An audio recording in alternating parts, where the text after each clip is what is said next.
Good evening, football fans. I'm Logan Carney, and tonight we're at Mustang Stadium honoring our seniors in their Week 6 matchup against the Connellsville Falcons. Connellsville enters this game 1-4 overall, 1-3 in section after a 56-7 pounding by top 5 team Central Catholic Vikings. In that game, Connellsville only managed 5 yards in the first half, while allowing 299 to Central, also in the first half alone. They will be led by now starting quarterback Dylan Harshman, who stepped back in Week 4 and provided 8 for 10 for passing, 125 yards, and a 72-yard touchdown run. Calling the plays for the Falcons will be fifth-year head coach Dave McDonald. Your Mustangs are coming off a shocking upset at the end of the Kiski area Cavaliers, 23-14. In that game, Corey Thomas went 5 for 19, throwing good for 95 yards, had an interception, and of course that 60-yard touchdown pass to star receiver Ashton Teeter. The Mustangs will look to rebound this week against Connellsville, who they beat 34-7 last year. Plum is led by head coach Matt Morgan. Your Mustangs are once again heavily favoring the matchup, but as we saw last week, nothing can be taken for granted. Once again, I'm Logan Carney. Joining me in the booth tonight will be fellow students Matt Bohinski, Dylan Fantone, Tyler Wilson, and although he's quite not the real deal, still very important, Mr. Todd LaVarse. Now, guys, last week we saw a disappointing outcome for the Mustangs. Matt, I'll start with you. What should the Mustangs look to do in order to rebound this week? Well, Logan, I think the first step is just to put that out of your mind altogether. You know, all the mistakes that they made throughout that game, just put it in their back of their mind, out of their mind. Just focus on this game. Hopefully run the ball a bit more than they did last game. And I think the numbers are going to show at the end of the game.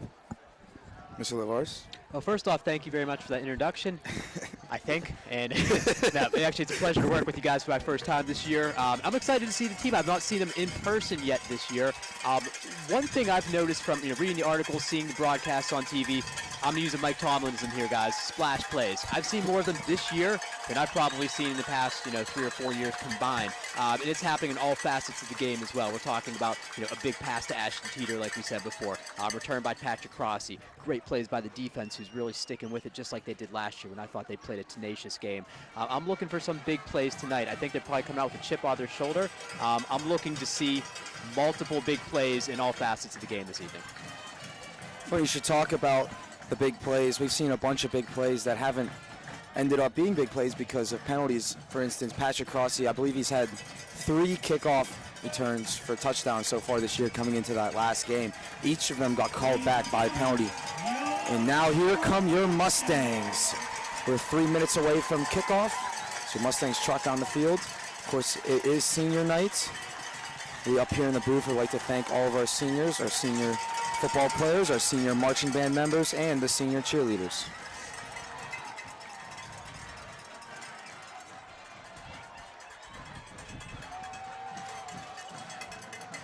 Some stats for last game. Of course, we talked about all year about how the Mustangs rushing game has been pretty much carrying this team. Last week, their rushing game was not as strong as it used to be, as their leading rusher only had 20 yards rushing, and that was Corey Thomas. And he had 8 for 20. It was only a 2.5 average. So Kiski's defense really came up last week. Hopefully the Mustangs, we expect a better outcome this week, especially from their running game. So it looks to dominate last year like they did with Connellsville the previous year. Which, of course, Andrew Soxman, 122 yards on 12 carries last year. We don't know which running back we will see today. It could be Nick Carlesano, Kevin Brown, Jaleel Bay, or Nick Coxon. They have all been heavily run out from out the year. And Logan, you think there's a possibility they'll run a few plays out of the Wildcat like they did last year? That's usually what we've seen so far. They only had 1 pass out of the Wildcat all year. It's been Patrick Crossy getting most of the reps from Wildcat. He had two carries last year. He also had the only pass last week from Wildcat. It was good for 20 yards. 25 yards, my apologies, and that was to the freshman Raheem Hart Jr. And Plum has won the kickoff, and they will receive. So we talked about big plays. Patrick Crossy had a huge kick return a punt return for a touchdown last week. We hope he will be able to return this one, as it usually looks like he's either not able to return it or he'll return it all the way and then there will be a flag that will put it all the way back, as we've seen many times the past 2 years. Yeah, after a while it gets kind of comical, you basically expect it every time you see him running in you expect to see a flag. It would actually be Connellsville returning. The return man back there, they will put two of them, be number 11, Austin Prisker, and number 4, Braden Hone. Jacob Chapela, of course, will be kicking off. One of the stronger legs in Whippeals. He was a D1 prospect coming into this season, and he still looks to figure that way as he's been punting a lot so far this year. And of course, when you can punt and you can kick as far as he can, then the chances of you getting into a Division I college are high. And the game is underway as this one will go just short of the end zone. That was Hone with the return, and he will get up in the middle, and he will break a tackle, and he'll go to the outside, and he will get past the 50, down past the 40. He was still on his feet, down to the 30, the 20. He runs in the middle, and he'll get tripped up at the 20-yard line. And that is not the way that the Mustangs wanted to start this football game.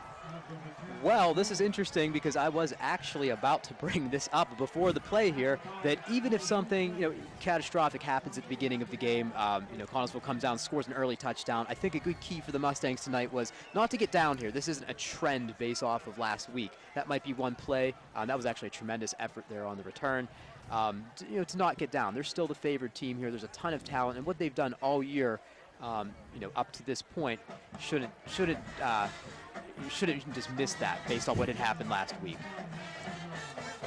Well, last year, Connellsville got up to a 7-0 lead early in the game before Plum scored 34 unanswered points and will win that game 34-7.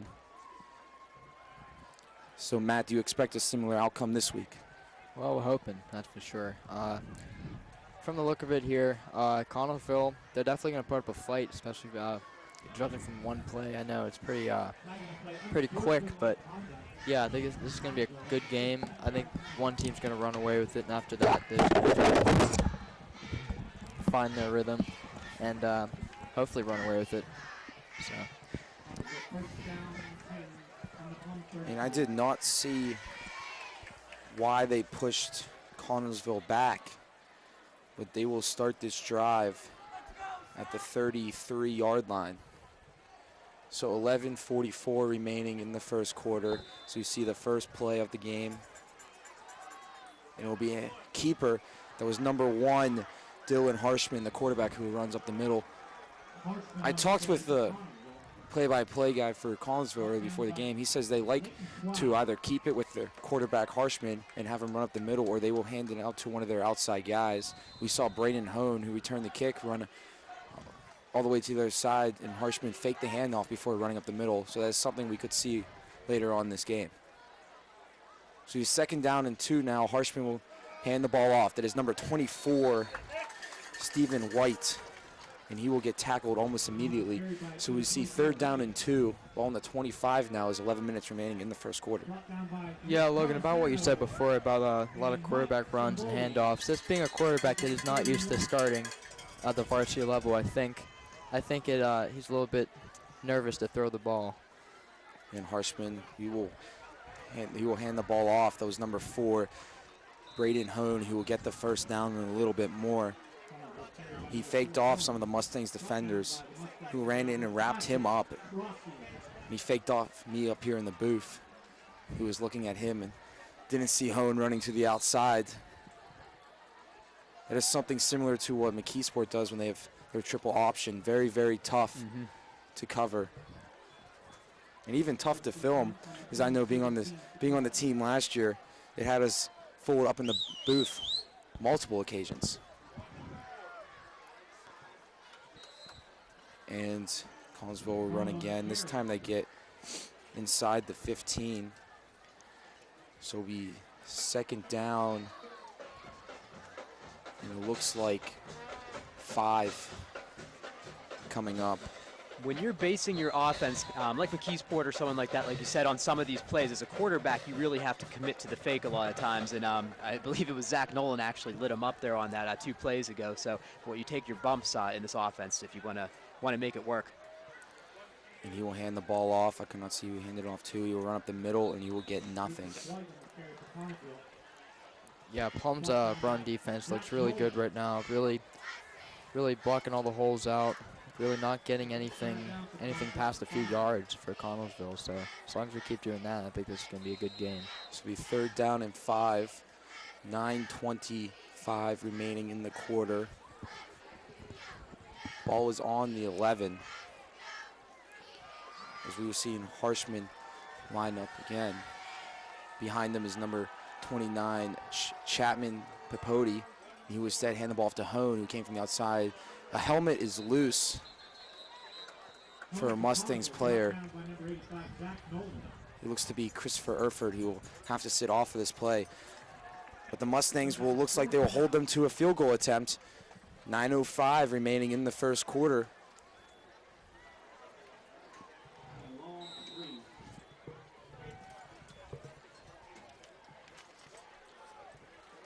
Be kicking from the right hash here. Not a sure thing here. Looks to be a 27-yard field goal attempt. It is up, and it is good. So Connellsville will score first. 8:45 remaining in the first quarter. Connellsville Falcons lead this one 3-0 here early. Yeah, great kick by the kicker too. I mean, that's not at this level, that's not a sure thing, like Mr. LeVar said. We'll go back to what Matt talked about earlier. The Harshman is not used to starting. Actually, their starting quarterback at the beginning of the season got injured back in week 4 with a thumb injury. He is done for the year. That was Derek Ornoff. So Harshman only a couple games under his belt. Last week, they played Central, as we said earlier, lost 56-7. It was 49-0 at halftime. Yeah.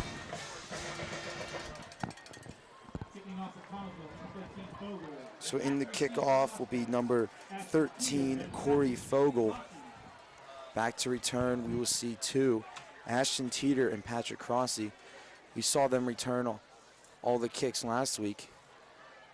It was Crossy a lot at the beginning of the year, but recently they've been going with 2 back there.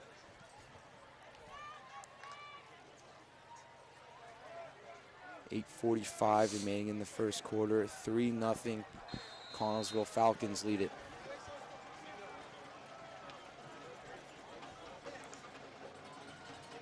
And the kick is up. It is short. Number 33. It's number 33, Dakota Sunday, who will run up the middle, and he will get to the 47-yard line. So a nice return by Dakota, who just sneaked his way right up the middle. So the Mustangs would get good field position to start the game. It looks like there's a flag on the play. It's all the way back at the 30, and it looks like it's going on the Mustangs. Be a block in the back call. The foul was at the 30, so the penalty will be enforced there. So the Mustangs will get the ball at the 20-yard line. Yeah, that's a great play nonetheless by Sunday, though. Had a little bit of trouble with the ball, but I think that gave him a little bit of motivation to really get a few more yards out of that. So that worked out pretty well. Corey Thomas in that quarterback. You see Patrick Crossy line up the other side. They will hand the ball off to Brown, who will get up the middle and get nothing. Actually, it looks like they will spot him 3. This will be 2nd down and 7. 8:25 remaining in the first quarter. Ball on the 23-yard line. We talked about this before the game. Mr. LeVar's brought up big plays. Patrick Crossy has had kick returns, multiple kick returns for a touchdown that has got called back, a similar one there on the block in the back call, and that's why the Mustangs are starting so far in the end zone. It looks like a Connellsville defensive lineman jumped, and the Mustangs will be moving forward here. Yeah, that's going to be another big thing in this game. Penalties at this level, you know, penalties is not a rare thing, that's for sure. So, you know, any extra yards you can get, I mean, just take them. So. Last year in the Connellsville Plum game, Connellsville has had multiple personal foul penalties called on them. They are not a very disciplined team. They are still young, of course, which explains a lot why. So 2nd down and 2, Corey Thomas will throw. He has Teeter, but he will overthrow his man. And we will see 3rd down and 2. Ball on the 28-yard line with 7:46 remaining in the first quarter. Again, if you're just joining us, Connellsville got the ball to start the game. They drove down the field on the run game, but the Mustangs held them to just a field goal, and it's 3-0 Connellsville right now. Yeah, I think a lot of that play was just nerves, you know. I mean, Thomas, he's still a young guy, you know, and first few plays of the game, he's going to be nervous. And he's going to shake that off and get in their rhythm. It'll be fine. The Mustangs are running out the Wildcat here with Patrick Crossy.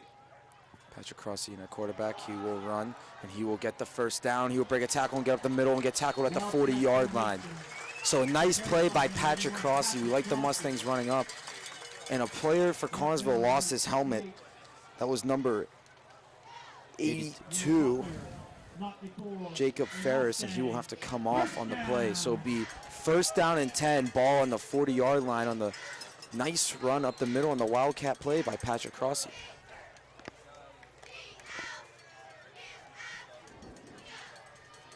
Corey Thomas will be in at quarterback. We see 3 wide receivers lined up. Actually, 4 as Kevin Brown goes in motion. They will hand the ball up to Jaleel Bay.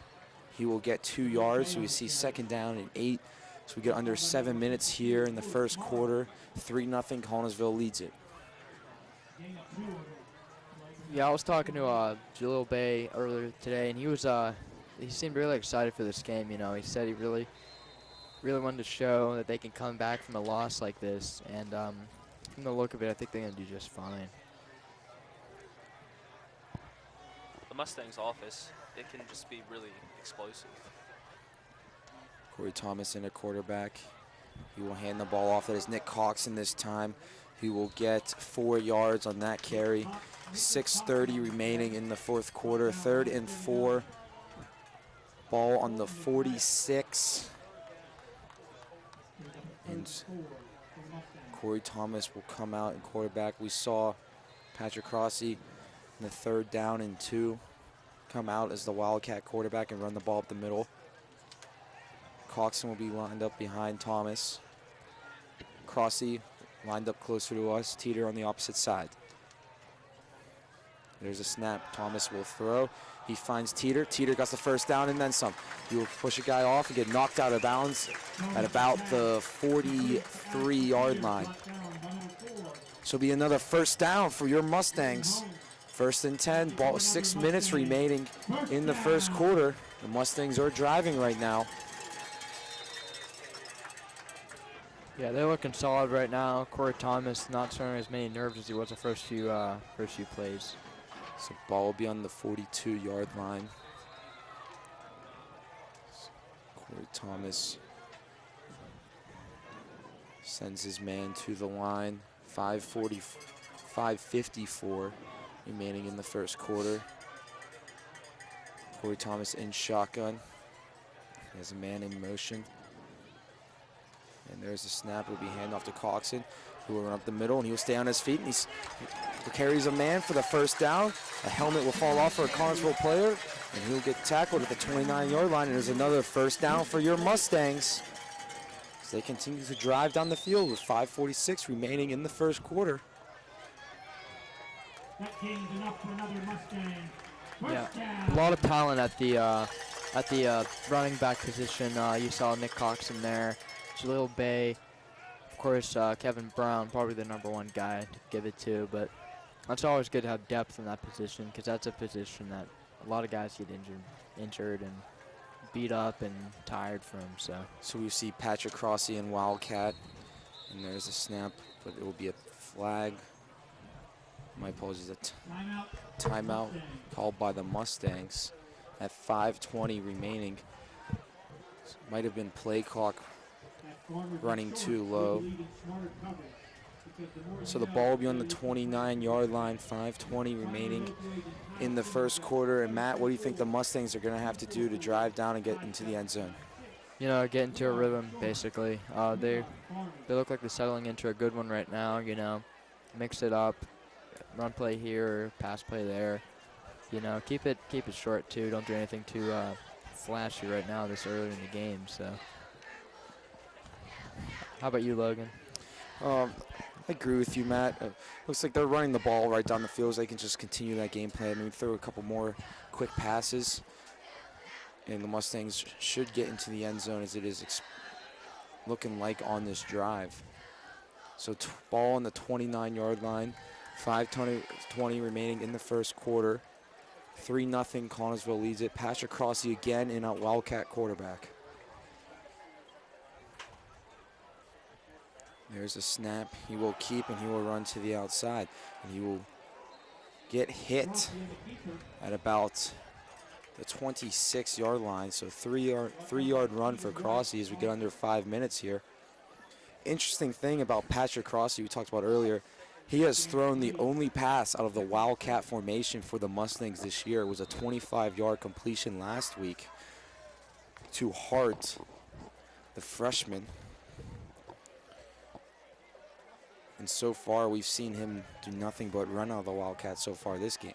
Corey Thomas in at quarterback now for the Mustangs. And they will throw. It's Kevin Brown short, and Kevin Brown will be hit immediately.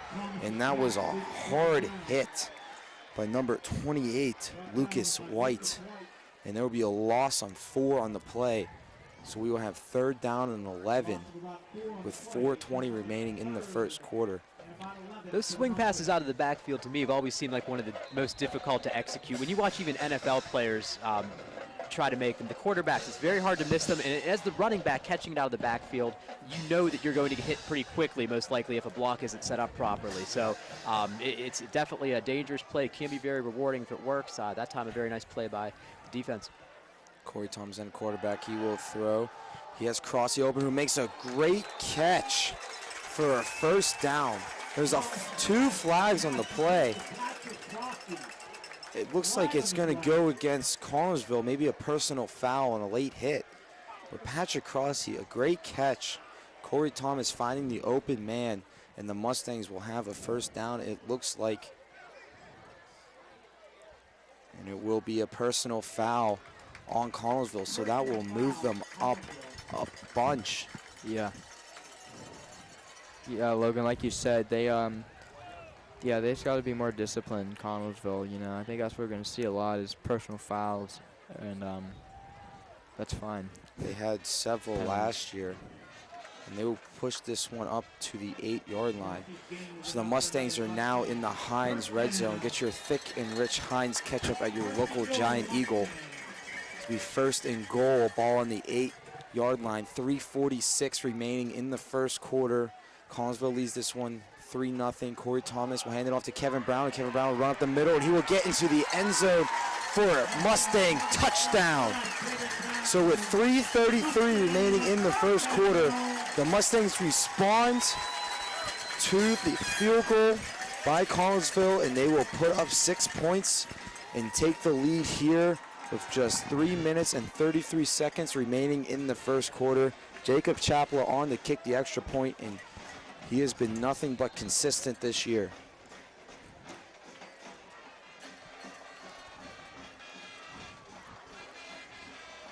Patrick Crossy will be holding. And it was blocked by Connellsville. What a play. What a great play. It looks like Chapla maybe wanting an offsides penalty. Same thing with Crossy.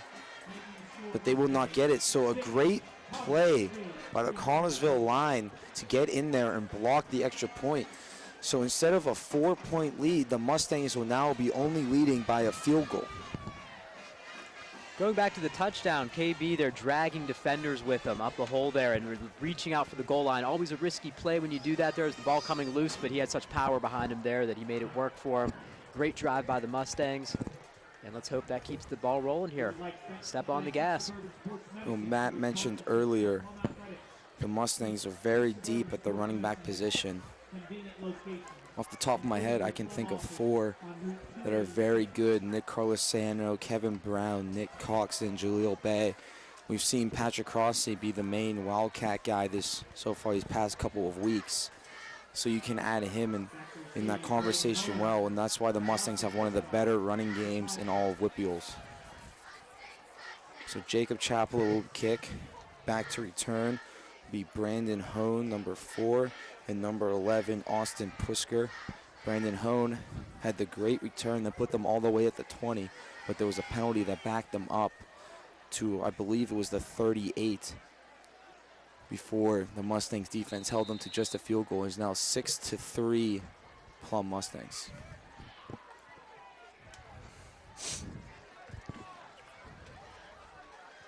No, I won't be surprised if Chopla kicks us over the end zone with a touchback.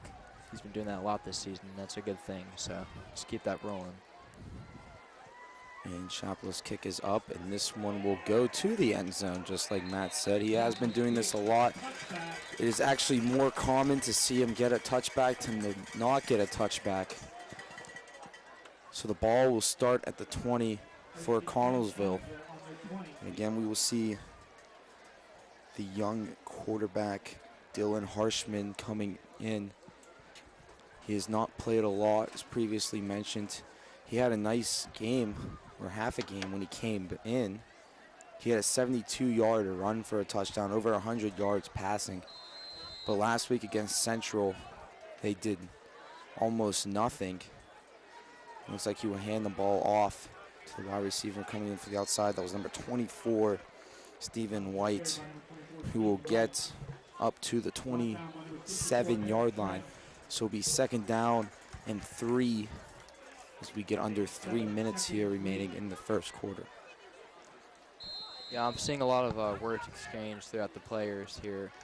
Definitely getting in their heads. I don't know who's getting in whose head, but something is definitely going on down there.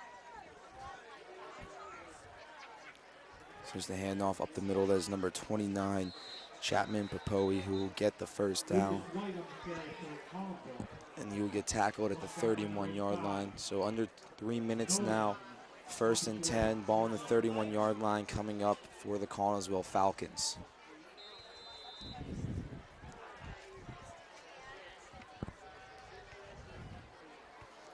And of course, we talked about earlier, this is a game that Plum expects to win. Last week was a similar game. Lakisky came up very fired up, and they won. Harshman, it looks like he will throw, and he will reach his man, but he will get hit immediately. Like Nick Coxon. That was Nick Coxon, who hit the Connellsville receiver immediately and knocked the ball out of his hands. So we see 2nd down and 10, ball in the 31 with 2:33 remaining in the first quarter. The Mustangs lead this one 6-3 on the touchdown run by Kevin Brown. Harshman in shotgun. He will keep, and he will run up the middle, and he will get tackled for a loss. Looks to be a loss of 1 on the play. So the ball will be at the 30, and we see 3rd down and 11 coming up now for the Falcons as we approach the 2-minute mark. Plum's defense definitely seems to be adjusting here to any tricks in the backfield they're seeing, and any looks they're seeing from Connellsville here. Doesn't look like they're getting fooled on anything. Harshman will be in shotgun.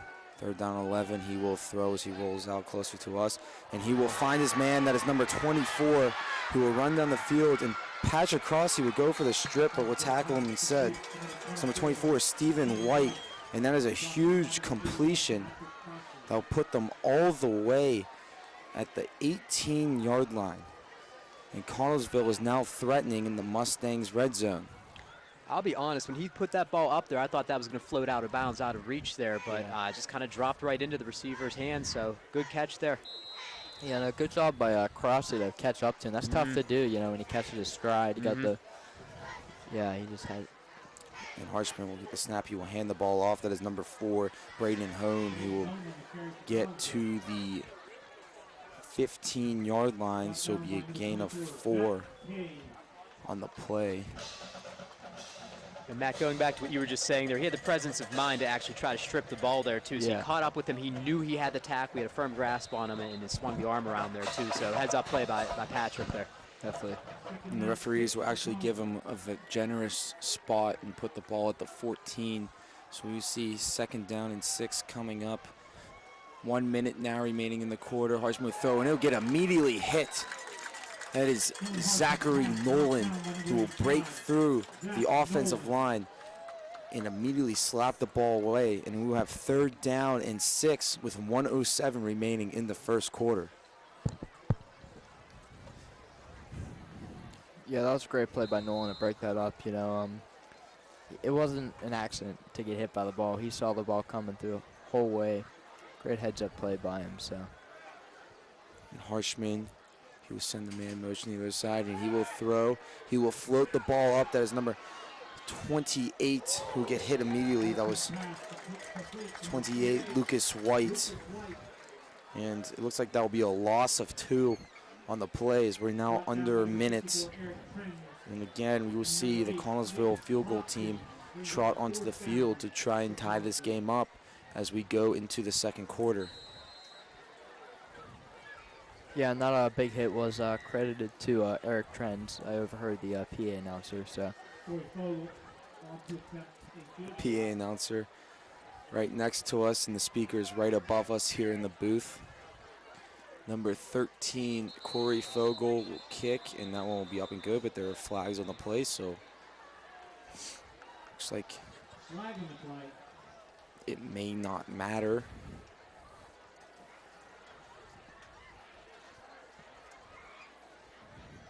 And the call will be offsides on the Mustangs. So we'll move them up. We'll see if they will try and go for it, but they will not. The kicking unit will remain on the field. It's just 4th and 2. They're 20 seconds. Looks like they will let the clock run out. So we are going into the second quarter. Your Mustangs lead this one 6-3. To recap, Connellsville started out with the ball, and they drove down the field after a great kick return, put them at the 20 before a penalty pushed that one back to about the 30-yard line. They would then later get a couple more yards and settle for a 27-yard field goal that will put them up 3-0. And then the Mustangs will do a great selection of play calling, short passes, a combination of some great runs. We saw one by Patrick Crossley, all capped off with a nice run by Kevin Brown that put him up 6-3. And then the extra point went out, and it was blocked by a Connellsville defensive line who just got right up in there and snapped that ball away. Yeah. So it's now 6-3 going to the second quarter. Connellsville is looking to tie this game up. Matt, your thoughts on the first quarter? Well, I think Plum defense is doing real good. Any big play that Connellsville is getting is pretty few and far between, I should say. They're not really. There's no rhythm, and I think they're just doing a great job on the run. Like Mr. LeVar said, not getting fooled in the backfield. So I think we just keep doing what we're doing. Maybe limit those big plays, and we're going to be just fine.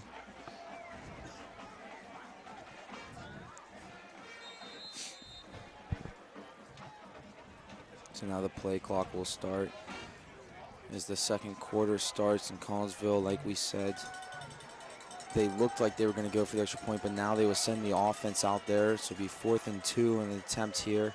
Harshman lines up a quarterback under center.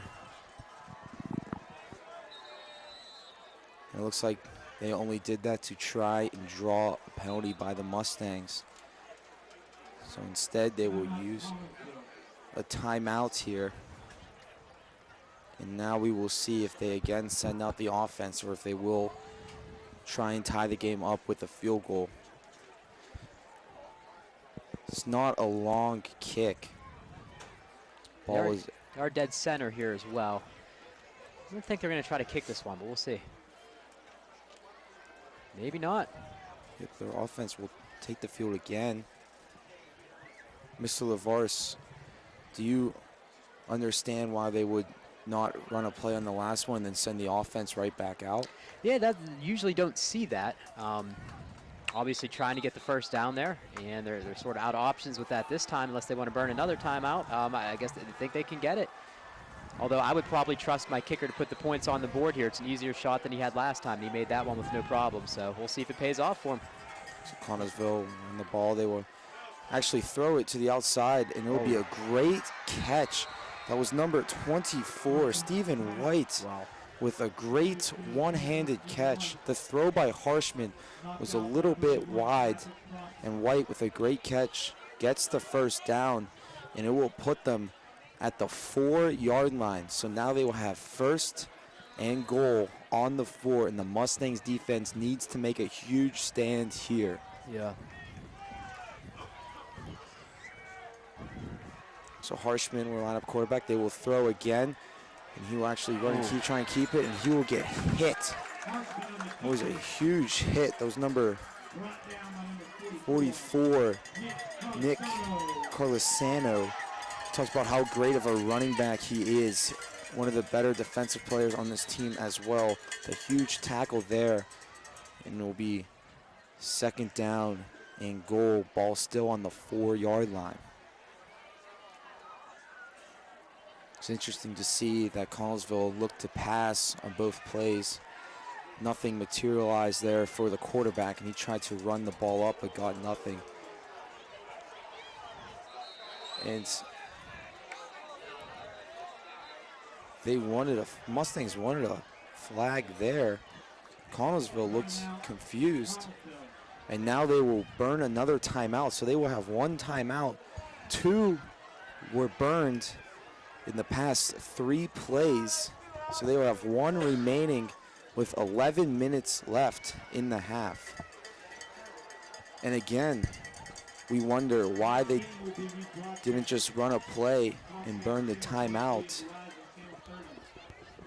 Instead tried to draw the Mustangs off sides. And now we'll come back to haunt them as they only have 1 remaining.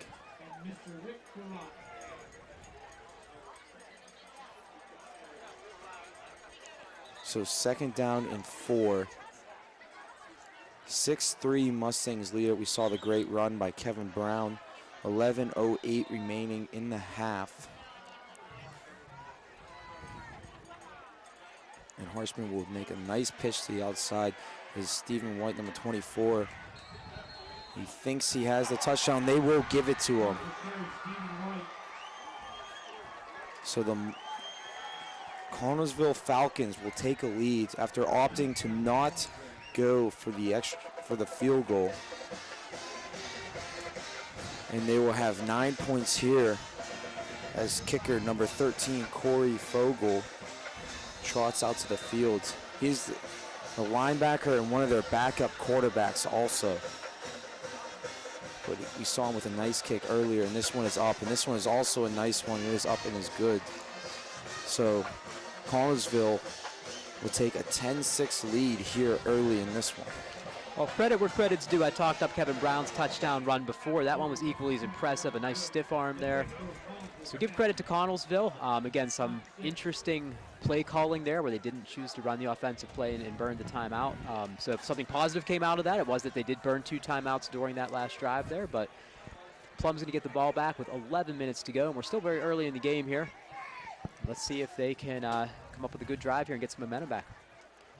Yeah, definitely a big risk. The coach ends up looking like a genius on that, but that didn't work. I mean, he might be getting some funny looks because that was risky, that's for sure. I agree, and it was some great individual efforts by the players there that they got them to score. Yeah.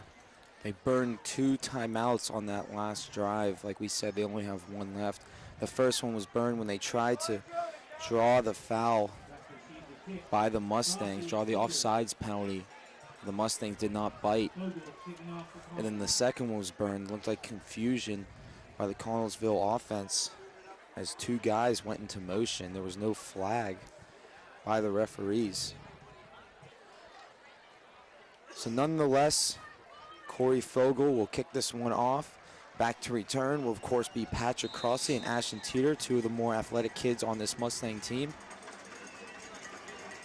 And the kick is up, and it is a long one, but Crossy will catch it before the end zone, and he will get past the 20 and get to about the 21-yard line. Yeah, he got tackled from behind, which is pretty odd for a kick return, but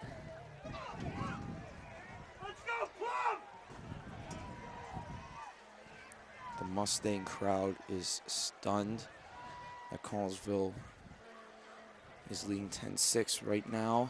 yeah, Must- more like angry. Mustangs look to be in another good one. Another close matchup. Corey Thomas in a quarterback, empty backfield set. And he will throw. He will try and scramble. He will find some time, and he will get to the outside. He will get the first down and hit and get some more and get knocked down at the 37-yard line. So a great run by Corey Thomas in the first play of this one as he went to pass, but a Connellsville defensive lineman got right in there and tried to hit him. And Corey Thomas rolled out to the outside and got the first down. So we will have 1st and 10, ball in the 37. 10-6 the score. Connellsville leads it. 10:30 remaining in the half. Your Mustangs have the ball on the 37-yard line. Corey Thomas still in at quarterback. He will hand the ball off to Brown. Brown will get up the middle, and he will get about 4 on that one. So we will see 2nd down and 6 with now under 10 minutes remaining in the half here. As we mentioned, 10-6 the score. Connellsville leads it if you're just joining us. We've seen a lot more pass plays than we're used to so far in this Mustang offense. Much more balanced approach they are taking in this game. Corey Thomas again spotting shotgun, and it looks like there's a flag. It looks like movement by the Connellsville defensive lineman. That was number 3, Joel's Stash. And that will move the Mustangs up. Yeah, we'll definitely take what we can get, obviously. And I think that's going to be a big trend this game, has been penalties. Yeah, I mean, just take what we can get every. So 2nd down and 1. Now the Mustangs have the deep throw at their option with it just being a 1-yard play. And Corey Thomas will pass. And he will throw it deep to Ashton Teeter and just over Teeter's arms. So it'll be 3rd down and 1 with 9:17 remaining in the half. The Mustangs, of course, it might not matter now, but it will matter a little bit later, have all their timeouts remaining. Connellsville just won. 10-6 the score by Connellsville. They've had 2 drives. First one was a 27-yard field goal attempt. The second one, it looked like they were going to put up 3 points, but instead they chose to go for it on 4th and 2, and they got the touchdown. So he'll hand it off to Nicholas Coxon, and Coxon will fight his way for the first down. Yeah, he's over. Great second effort there by Nick Cox, and we've seen him do it on both sides of the ball early on in this game so far. Delivered a couple big hits so far. Great second effort there, moving the chains. So it'll be 1st down and 10, ball on the 48-yard line. Under 9 minutes remaining in the half now. Corey Thomas will step in shotgun. And he will hand the ball off to Kevin Brown. Kevin Brown will get some room, and he will get up in the middle to about the opposite 46-yard line. So 2nd down It looks like 6 coming up here. Actually, they will say 5. They will give him 5 yards. 8:30 remaining in the half. 10-6 to score. Connellsville Falcons lead it. As the offense steps to the line. And Corey Thomas will hand the ball off to Brown again, who will run to the outside. And he will push a man off and get knocked out of bounds and thrown. And the Mustang fans want a personal foul penalty, but they will not get one, as Kevin Brown was tossed to the ground after he was knocked out of bounds. But nonetheless, it will be a first down in the 35-yard line with 8:10 remaining in the half. You know, I'm sorry, Matt, go ahead. that goes into what you were saying before, Logan, about discipline. These Connellsville kids, I mean, they're putting their heart out there, and they're definitely getting angry. And it is football, but you know, you got to be disciplined. You know, so. First down and 10, ball on the 35-yard line, 8:10 remaining in the half. Corey Thomas will throw, and Patrick Cross, he will attempt to catch it, and it will bounce off his fingertips, and it was almost intercepted then by number 11, Austin Pusker. But it will not be, so we see second down and 10, ball on the 35-yard line with 8:05 remaining in the half.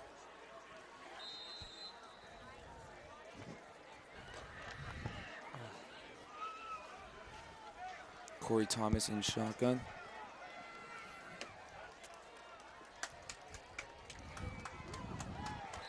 And there's a flag on the play. It looks like it might be against the Mustangs. And it will be a false start penalty on the Mustangs, so that will push them back.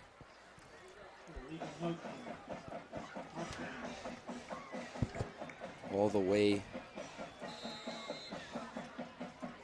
to the 39-yard line. So we see second down and 14 coming up with 8:04 remaining in the half.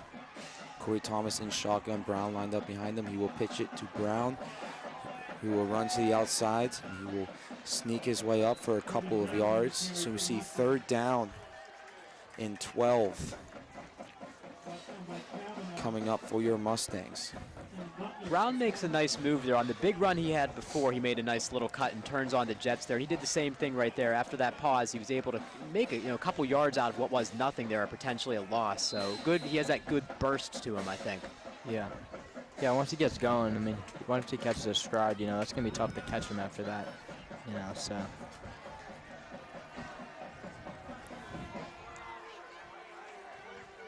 Very quiet October night right now for the Mustangs. Corey Thomas in shotgun, and of course he will throw, and there's a flag on the play. And it looks like this one will be against the Mustangs. Another illegal motion call on the Mustangs, so that will push them back even further. 7:16 remaining in the half. You will see third down and 15 now for the Mustangs. There's 7:15 remaining in the half. And needs a big play here. Of course, they could go short and try and put it in field goal range for Jacob Chapela, one of the better legs in Whippeals. We've talked about him all year long. And they will throw. And Corey Thomas will buy some time, and he will run up the middle, and he will snake his way to the outside, and he'll get knocked out of bounds. There's a flag on the play, and it looks like it will be on Connellsville. So that might give them the first down. If it is on Connellsville, that will be a first down. So it will be 4th and 2 if not.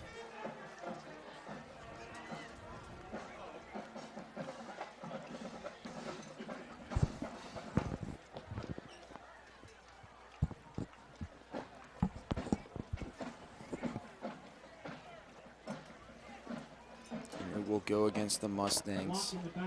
Block in the back call. So that will push them back even further. Yeah. That definitely hurts. No question about that.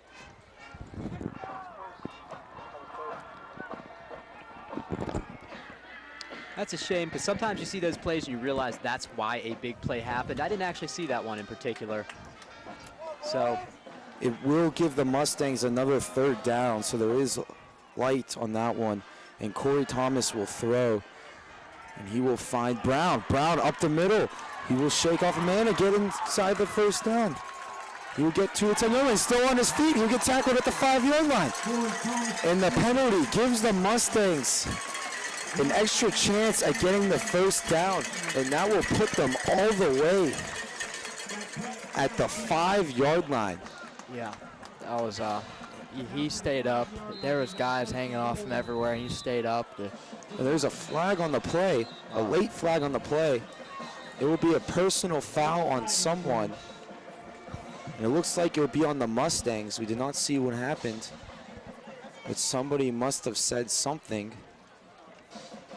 And that will push the Mustangs back. But nonetheless, the Mustangs still got the 1st down, so they will have some more plays to try and get in the end zone. Dead ball, unsportsmanlike conduct, penalty against the Mustangs. Yeah, Logan, it was a unsportsmanlike conduct. They just, PA announcer just said. So that's big, you know. We have to stay disciplined as well. not sure if somebody got just too fired up after that video game-esque play there. Yeah. Didn't even look real, but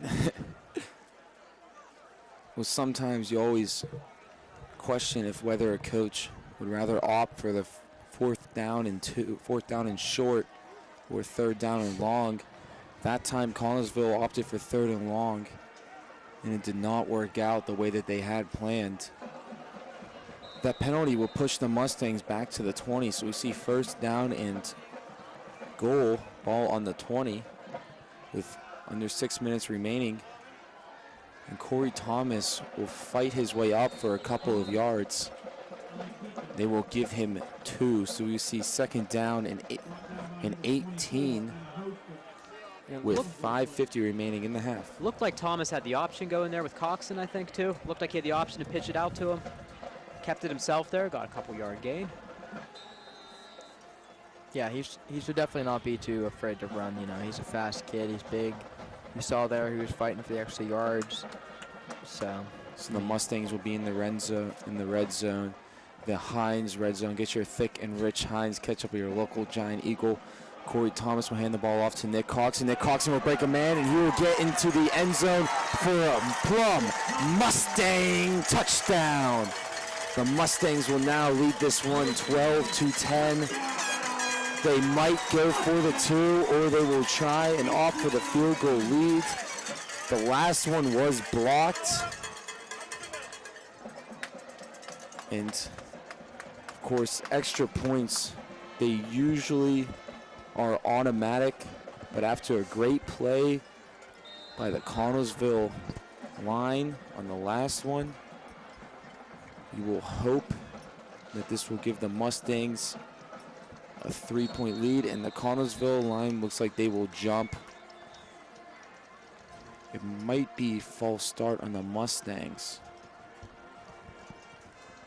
Has this been the most amount of laundry you guys have seen on the field so far this year? Yeah, as far as I can think of. Last year, Connellsville and Plum was a very similar game. Connellsville got a lot of personal foul penalties called against them. Of course, this time it's been a lot called on both sides. I think back to earlier in this year, I think it was North Hills or it might have been Hempfield. There's a lot of flags on the play. Is there a timeout?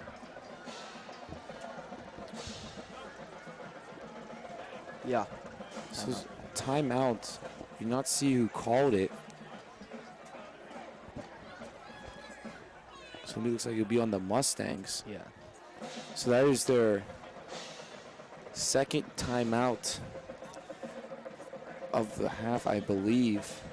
So now both teams will have just 1 remaining. in the half.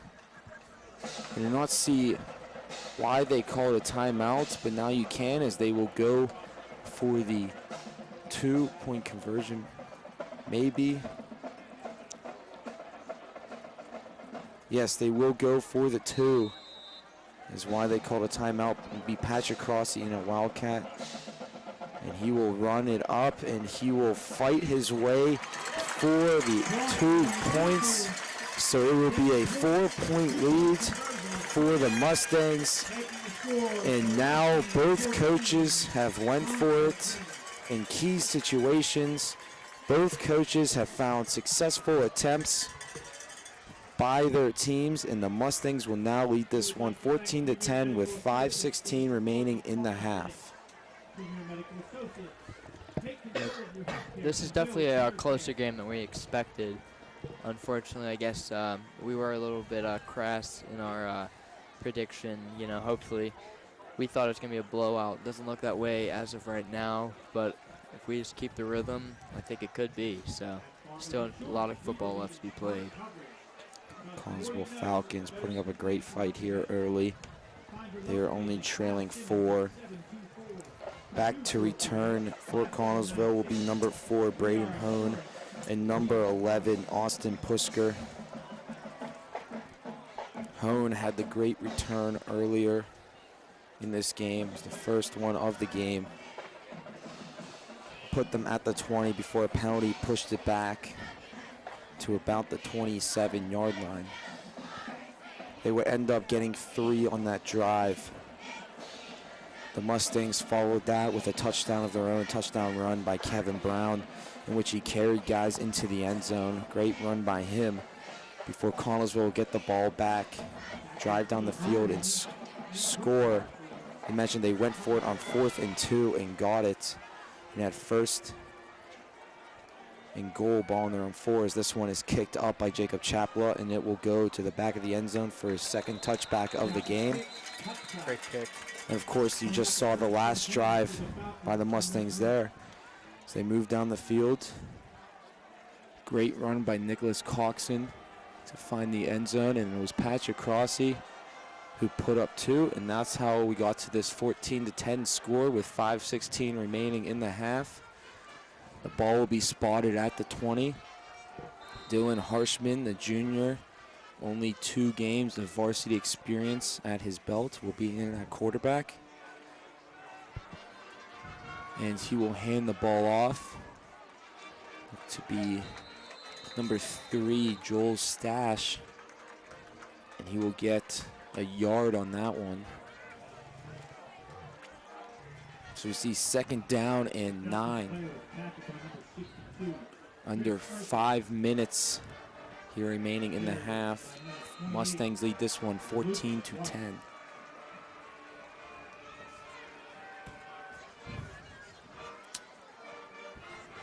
And Harshman will throw. He rolls out closer to us, and he will just overthrow his man, Brandon Hone. We've seen him overthrow a couple of guys in this game. Of course, he's did it twice to Stephen White, but both times Stephen White made a great catch. And they were both on key situations.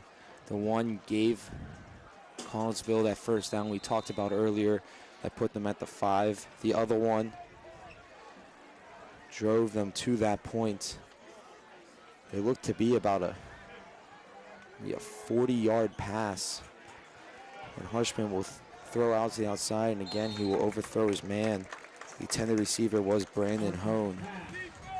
Yeah, it looks like he's trying to have a lot of throws on the run, you know. That's why he's been so inaccurate. And if he can just set his feet, I think the Mustangs have a little bit more to worry about. But as of right now, he's making his own mistakes. So 4th down and 9, and we'll see the punt unit. Drawn to the field is number 13, Corey Fogel.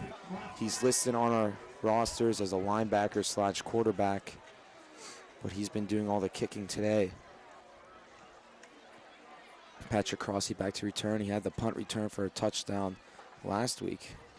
That one will be short right into the line, and it will be a fumble. It doesn't matter who recovers it.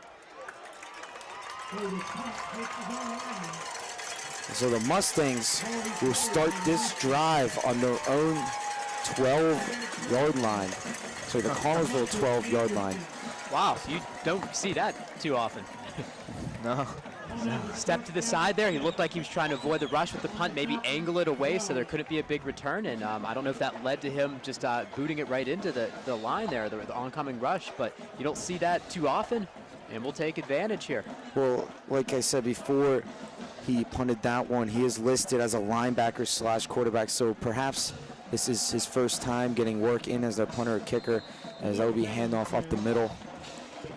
I'm trying to see if they have one listed on their roster, and they do not. Logan, I think you're absolutely right there. That's a tough position to put a student in, student athlete back on your own end zone there.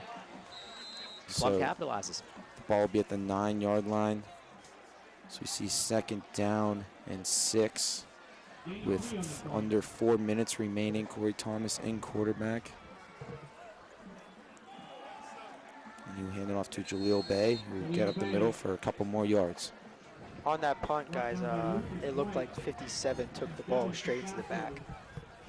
Yeah. So I saw him running off the field, holding his back while running. Ouch. Hard punt must have been if that might have stung.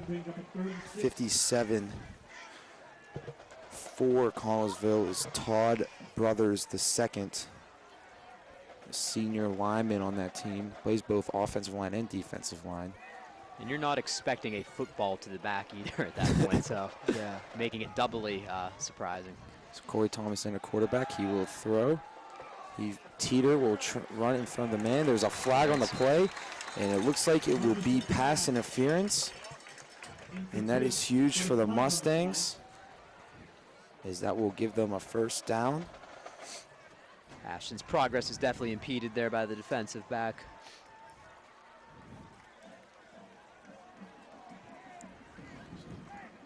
So we saw how the Mustangs got to this position. It was the muffed punt.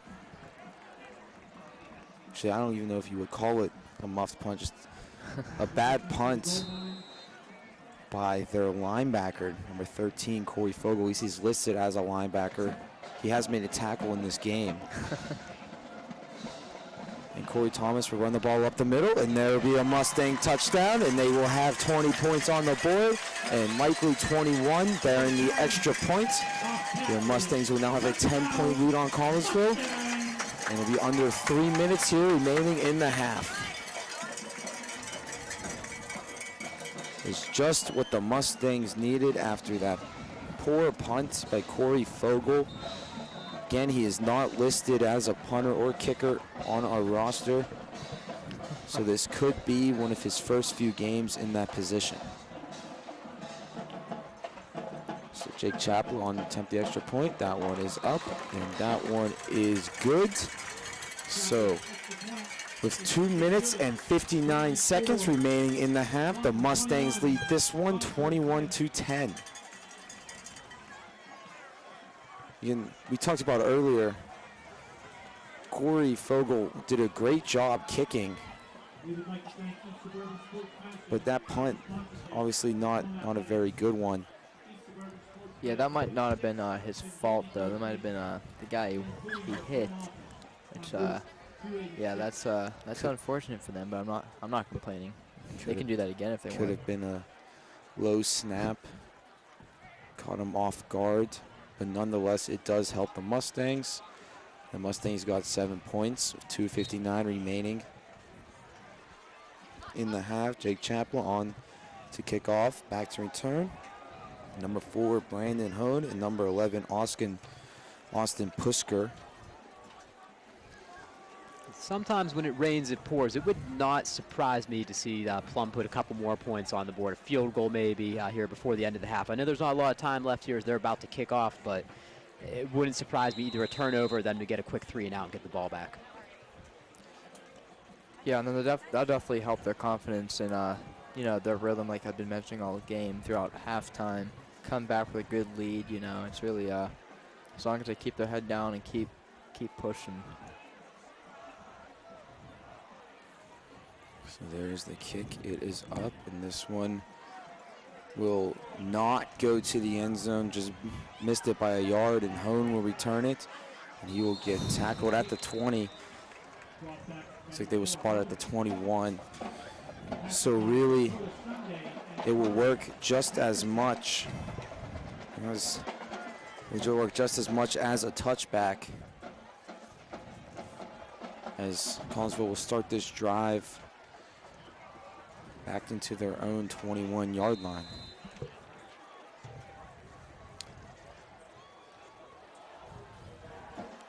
And it was the handoff to number 24, who will run out to the outside and get tackled. Again, that was 24 Stephen White, who's made a couple good catches in this game.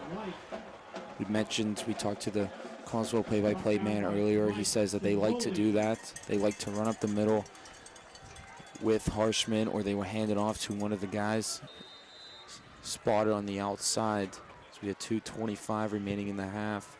Both teams down to one timeout. The Mustangs used one when they decided to go for two after the penalty. As we hear the Mustang crowd start to get into this one, the Mustang student section, it is neon night. As Harshman will keep this one, run up the middle. And he will get, it looks like 3 yards on that one. So we see 3rd down and 3 coming up. Ball on the 28-yard line. Under 2 minutes now remaining in the half. Is neon night over here. The Connellsville student section. If there is Looks one. like blue out over on that side. I don't think that's a student section. I think that's his parents. But So the Connellsville parents, Connellsville fans, without experiencing a blue out. We will see 3rd down and 3, 1:20 remaining in the half. 21-10, your Mustangs lead it. It's the handoff to Hone, who will get 2 yards and will come a yard short. And yeah, Connellsville band starting to set up over there on the right side of the field. Most halftime. Looking forward to see what they got. we invite you to stay with us at halftime. We will bring you our halftime report. The Connellsville band will perform first, as there will be a timeout called by the Mustangs with 4th and 1. 1:10 is where the clock will stop. Again, we invite you to stay with us at halftime. Connellsville band will be first. And they will be followed by your Plum Mustang marching band, who joining them tonight will be the junior high marching band. They will get to play along with the Mustangs, get to watch and get to learn, and hopefully be a part of a great music program we have here at our high school. Great. It's a great music program. A little bit short this year with a lot of missing seniors, but yeah, definitely great. So 4th and 1, and there's the punt. He will make sure he gets this one off, and it will be stopped at the 39-yard line. Yeah, definitely took his time with that punt, you know. Really focused, took his time, made sure he made connection with the ball. You know, didn't hit any linemen on the way, so. Leighton Quell looked to be telling Patrick that he could have caught that one. But nonetheless, the Mustangs get the ball at the 41-yard line with 1:05 remaining in the half. Your Mustangs lead this one 21-10. No timeouts remaining for them. Connellsville has one, but I do not expect them to go for it if they do indeed get the ball back, unless they get it in the Mustang side.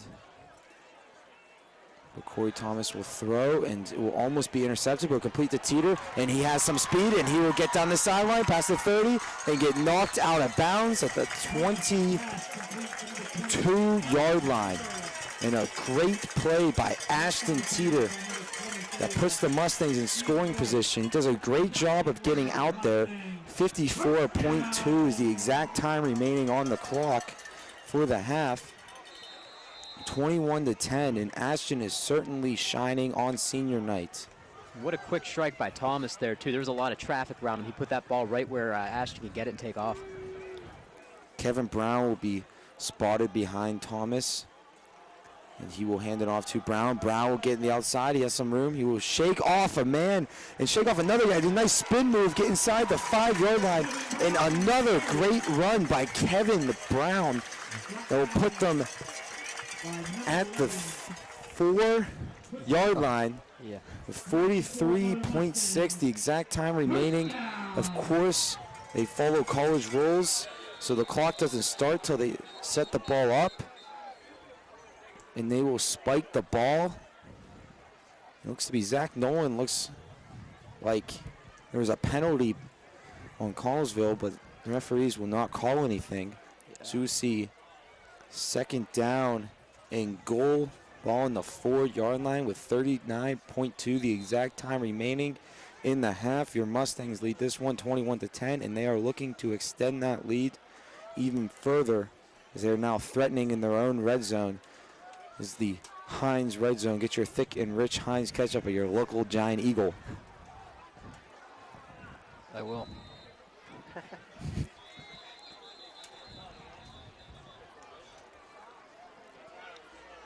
About that last big play by Kevin Brown, I like how Mr. Lavares compared him to a video game because it looks like he's playing Madden out there right now. It does. You don't see these things in real life often. And there's been a couple of plays like that tonight, so it's been very impressive to see. Yeah. He's like using the sticks, the hit stick. hit stick, yeah. Corey Thomas in a quarterback. He has a man right on him, and he will throw to Kevin Brown, and Kevin Brown will get into the end zone for a touchdown. And Kevin Brown having himself a Madden-like game as he will get in the end zone with 34.5 remaining in the half. Your Mustangs will now lead this one 27-10, likely 28-10 as Jacob Chapla trots onto the field. And the Mustangs, after losing early in this game and late in the second quarter, have now scored 21 unanswered points.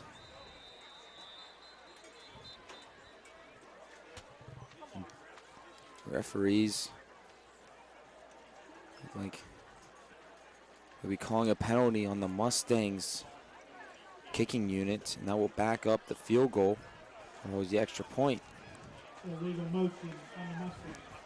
So the ball will be placed down at the soccer 18. In this case, the 8.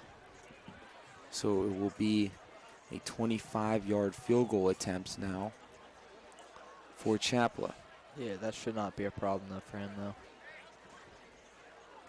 And there's a snap. It is up, and just like Matt said, it is not a problem. It is through the goal post, and the Mustangs now lead this one 28-10.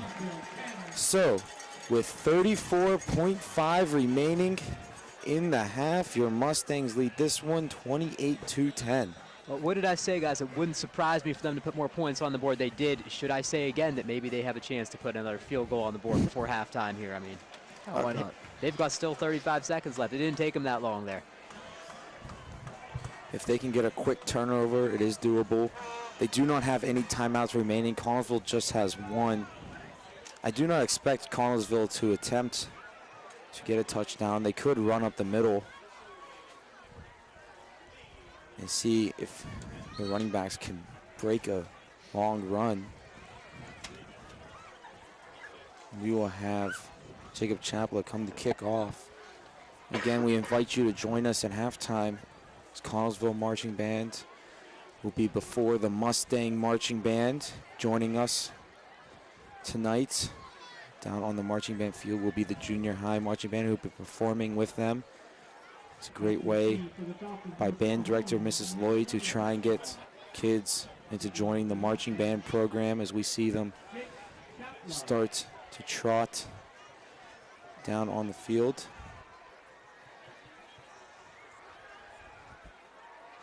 The Mustang student section continue to try and get into this game.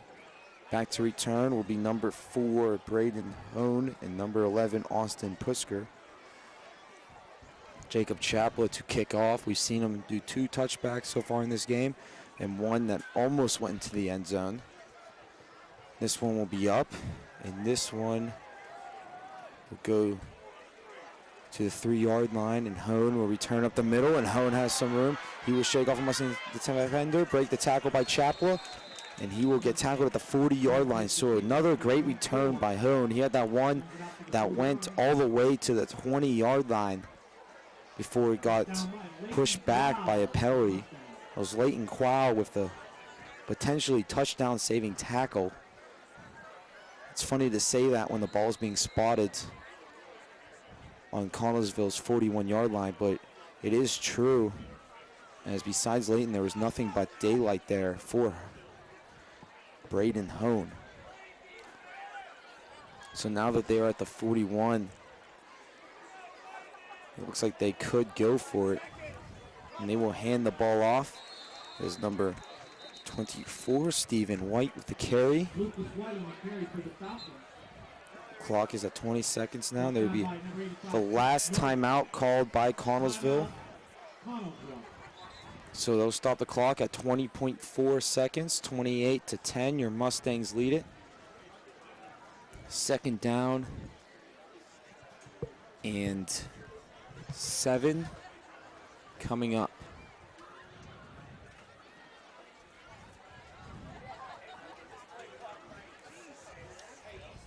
A little bit of problem with the play clock, I hear in the booth. A bit of bickering going on.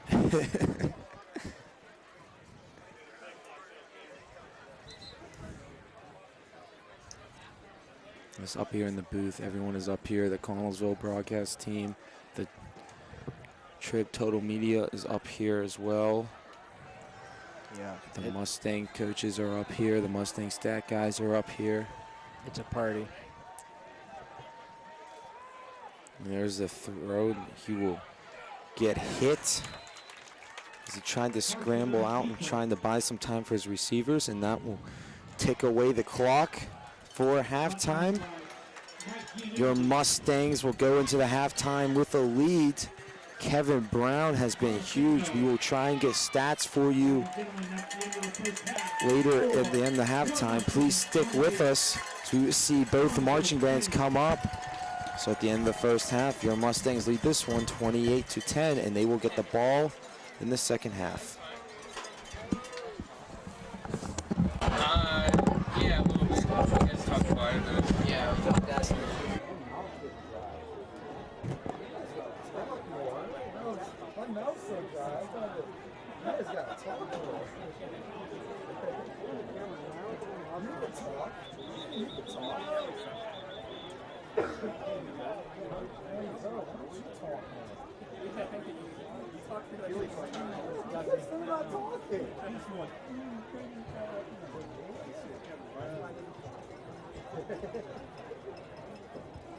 Can anybody buy me a drink?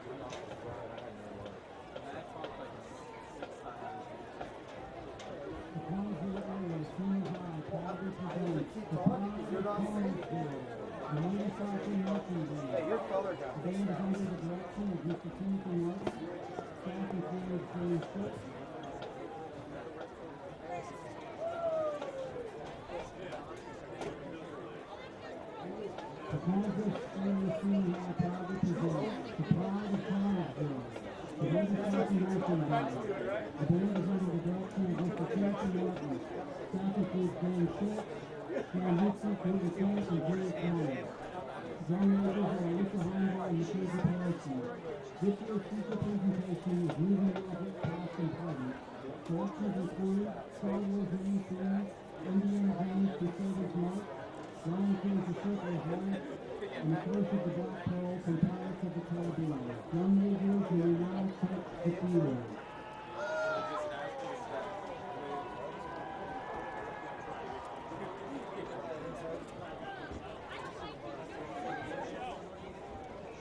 I wanted to.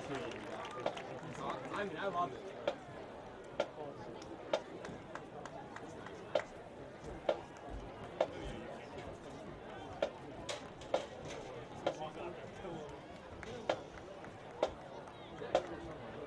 Yeah, I saw Jack. He was like right down there here.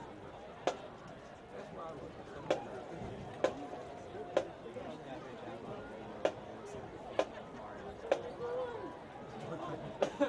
Make fun of who's ever on there.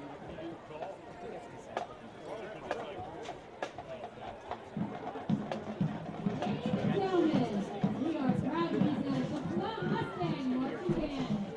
Band is under the direction of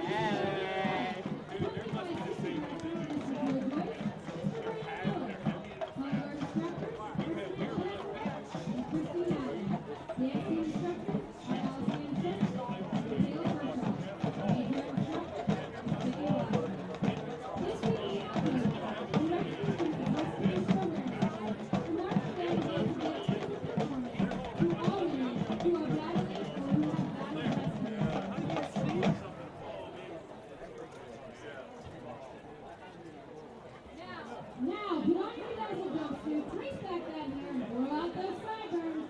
We hope you can fall in love with the Mustang's 2015 show, Elvis.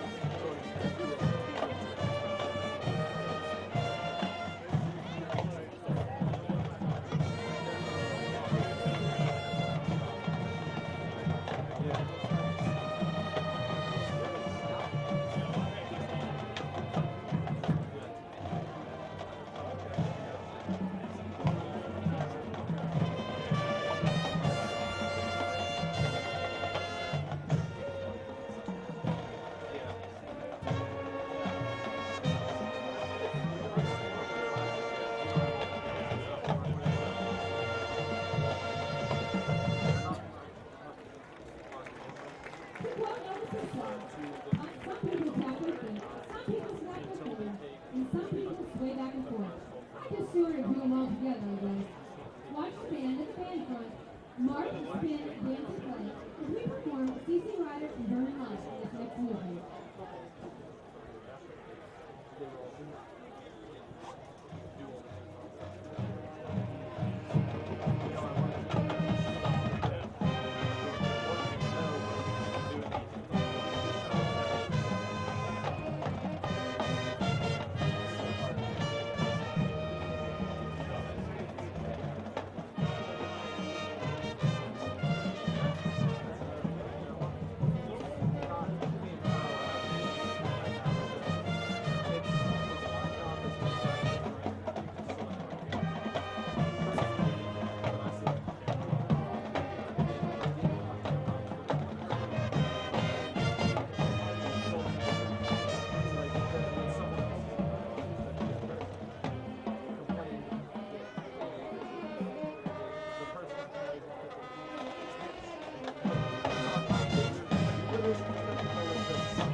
Figures I finally met a connection once. Last week I knew anyone that was in the journalism or broadcasting or whatever. He used to write for like straight times for 20 years. But like, yeah, I know he knows like I get you. Yeah. But we're going to do yours.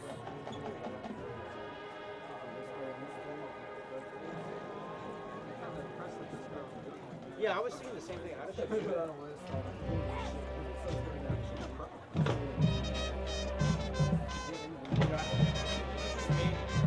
Back there. I'm just impressed because you guys are blessed with such a good football team. And this student section is awful. We recovered a fumble on the yard line. I'm saying silence.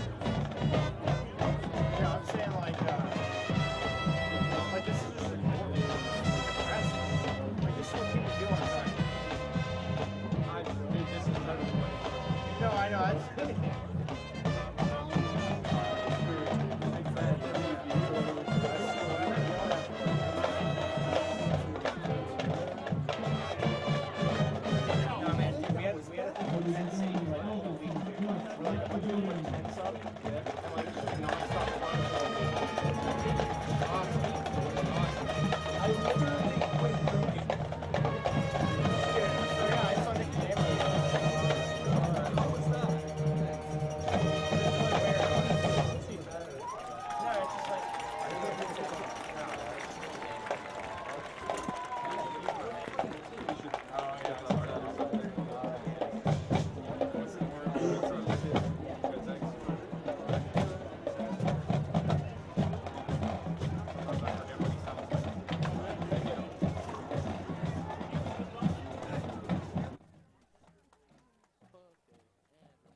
I can't even hear. I just hear myself more than you.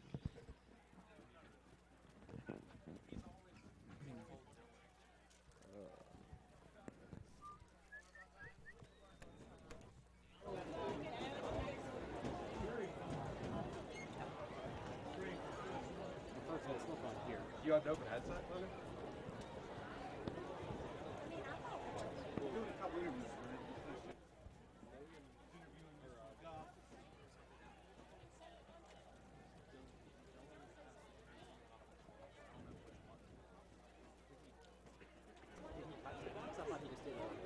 No. Well, you do it on here and then you do it. Joining us.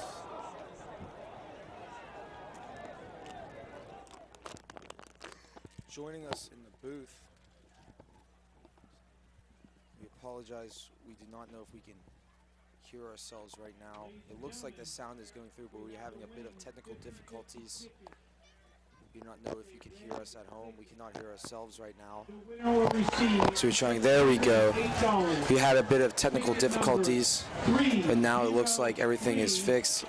6-0. And now we can hear us. Joining us for this third quarter, we have, as we like to call our intern, Dylan Morello. This is his first game joining us. He ran over, got the stats for us, so we let him read it coming in halftime. And former play-by-play for basketball, we had him here at homecoming. And hopefully one of my good friends and mentors, Nick Poprocky. Hey Logan, how you doing? Good, how are you? Doing well, doing well. So, famous birthdays. John Lennon was born in 1940. Of course, he was assassinated in 1980. Famous Beatles. Big 75 for John. Steve Burns from Blue's Clues turns 42 today. One of my favorite shows growing up as a kid. Comedian Nick Swartzen turns 39. One of our more favorite players, Starling Marte, turns 27 today. Interesting fact, Andrew McCutcheon's birthday is tomorrow, so 2/3 of the best outfield in baseball were born within 2 years of each other, almost 2 years of each other. He turns 29 tomorrow. In Florida State football coach Jimbo Fisher turns the big 5-0 today. This day in history, in 1876, the first two-way telephone call. Of course, now telephones are used for pretty much everything. 1890, the first Sherlock Holmes book was released. It was The Red-Headed League. As we see the kicking unit start to get on the field, we will finish this up quickly. 1909, Ty Cobb stole home plate in the World Series. 1916, Babe Ruth, who was a pitcher at the time, started a 29 2/3 scoreless World Series inning streak for the Red Sox. In 1921, Babe Ruth hit his first ever World Series home run. So just 5 years apart, he went from throwing a scoreless inning streak in the World Series to hitting a home run in the World Series. Now we will give you some stats. Again, this is Dylan Morello joining us, and he'll give you the stats. Tonight for the Falcons, they have 4 first downs tonight, while the Mustangs have 10. And rushes, they have 18, and with yards, 53. The Mustangs overpower them there with 21 rushes, 150 yards. The rushing average tonight for the Falcons is 2.9, while the Mustangs overpower them again, 7.1. Some passing yard stats here, 57 for the Falcons, Mustangs 95. Passes completed, we got 3 for the Falcons and 6 for the Mustangs. Attempts, 7 for the Falcons, 11 for the Mustangs. Interceptions, 0 for each team. Passing percentage tonight for the Falcons, 42.9%. And the Mustangs 54.5. You can see by the stats so far that the Mustangs are definitely ahead in this game. Some fumbles stats, no fumbles tonight in this game. Punt returns, 0 for each. Kickoff returns, we have 3 for the Falcons for 133 yards, while the Mustangs have 2 for 41. Punts, the Falcons have 1 with average of 29, and the Mustangs have 0 punts tonight. Penalties, we have 6 for the Falcons for 36 yards and 7 for the Mustangs. So he will read the rest later in this game as Corey Fogle is off to kick off, and that one will be short. And number 33, take that one up. That was 33 Dakota Sunday. We saw him have that nice return earlier in the game. You see Dylan would like to finish up these stats. Now the time of possession for the Falcons, you have 10 minutes, 16 seconds. And for the Mustangs, 13 minutes, 44 seconds. Now leading the Falcons rushing yards, we got Braden Hone. He has 5 carries for 19 yards, average of 3.8 per carry. His longest run was 7, and he has 0 touchdowns tonight. Corey Thomas in a quarterback, 4 wide receivers out. Looks to be Nicholas Coxon back. Corey Thomas will throw, and it'll be intercepted right into the hands of the Connellsville defender. That is number 50, Joby Cook. We just heard Dylan say there were no interceptions today. On Cook after the play. Thomas took him out well after he was out of bounds. And a bad frustration play. Coach Lauren Cooley scolding Thomas on the sidelines. So we mentioned Corey Thomas is young, so he still has some stuff to do. Me and Nick were talking earlier in the game how he can develop into one of the best quarterbacks in Whitfields, with given how athletic he is, if he just learns to control his emotions during the game. But still one of the more athletic quarterbacks in Whitfields even right now. You know, Logan, Plum really hasn't had a really, really good quarterback since I personally was a freshman. We had Toph Zidnak, and he was all-conference first team in the best conference in Pennsylvania at that time. And, you know, Plum's kind of struggled being able to throw the ball since then, and we've had some success here and there over the duration of my career. And you know, Corey has shown a lot over the 6 games this year that he can be a really good quarterback, but tonight he has struggled with his arm, and maybe a little bit of confidence dropped from that loss on Friday. Harshman, he will fake the handoff, and he will run to the outside. He will then pitch it to number 4, Braden Hone, who will get to the outside. Dylan mentioned Hone is their leading rusher, and it looks like he can tack on a couple more yards and be 2nd down and 8 coming up. Yeah, we haven't seen the Falcons quarterback throw too much. Like I said before, him being pretty new at this whole varsity level of play, it is kind of scary to throw, you know, the fear of an interception or, you know, just a bad-looking play. And I think that's kind of hurting him here with the low score. A lot of the time, speed is an issue also with younger quarterbacks. Hone will pitch that. We pitched to Hone, my apologies. It was Harshman. He pitched it, and he will, looks like he will get a couple more yards. Tack onto that leading rusher. Now up to, I believe, 24 in the game. Looks like they will actually not give him anything. I thought he got a couple of yards there. But, of course, I'm up here in the broadcast booth. I'm not down there on the field. So it'll be 3rd down and 8 again. Now the 2 brothers for the Falcons, they're leading in receiving. You have Stephen White with 52 yards. His longest was the 52-yard. And then Lucas White, he has 5 yards, and his longest was 7. And there would be a pass to the end zone. We were talking about the leading receivers, and now we go into the end zone for a touchdown. That was not one of the brothers. Dylan mentioned Stephen White and Lucas White. The brothers were leading receiving. That was Austin Puskar, who will push ahead of Lucas White, and get a nice touchdown there. So that hopes for the Falcons might put them back in this game. So it might be an 11-point lead is what it looks like as they decide if they want to go for 2 or not. Yeah, they're going to go, Logan. They have the offense out there on the field and try to make this a 2-possession game. Yeah, of course, right when I mentioned how little they're passing, they throw a touchdown pass. So maybe they're listening to something. But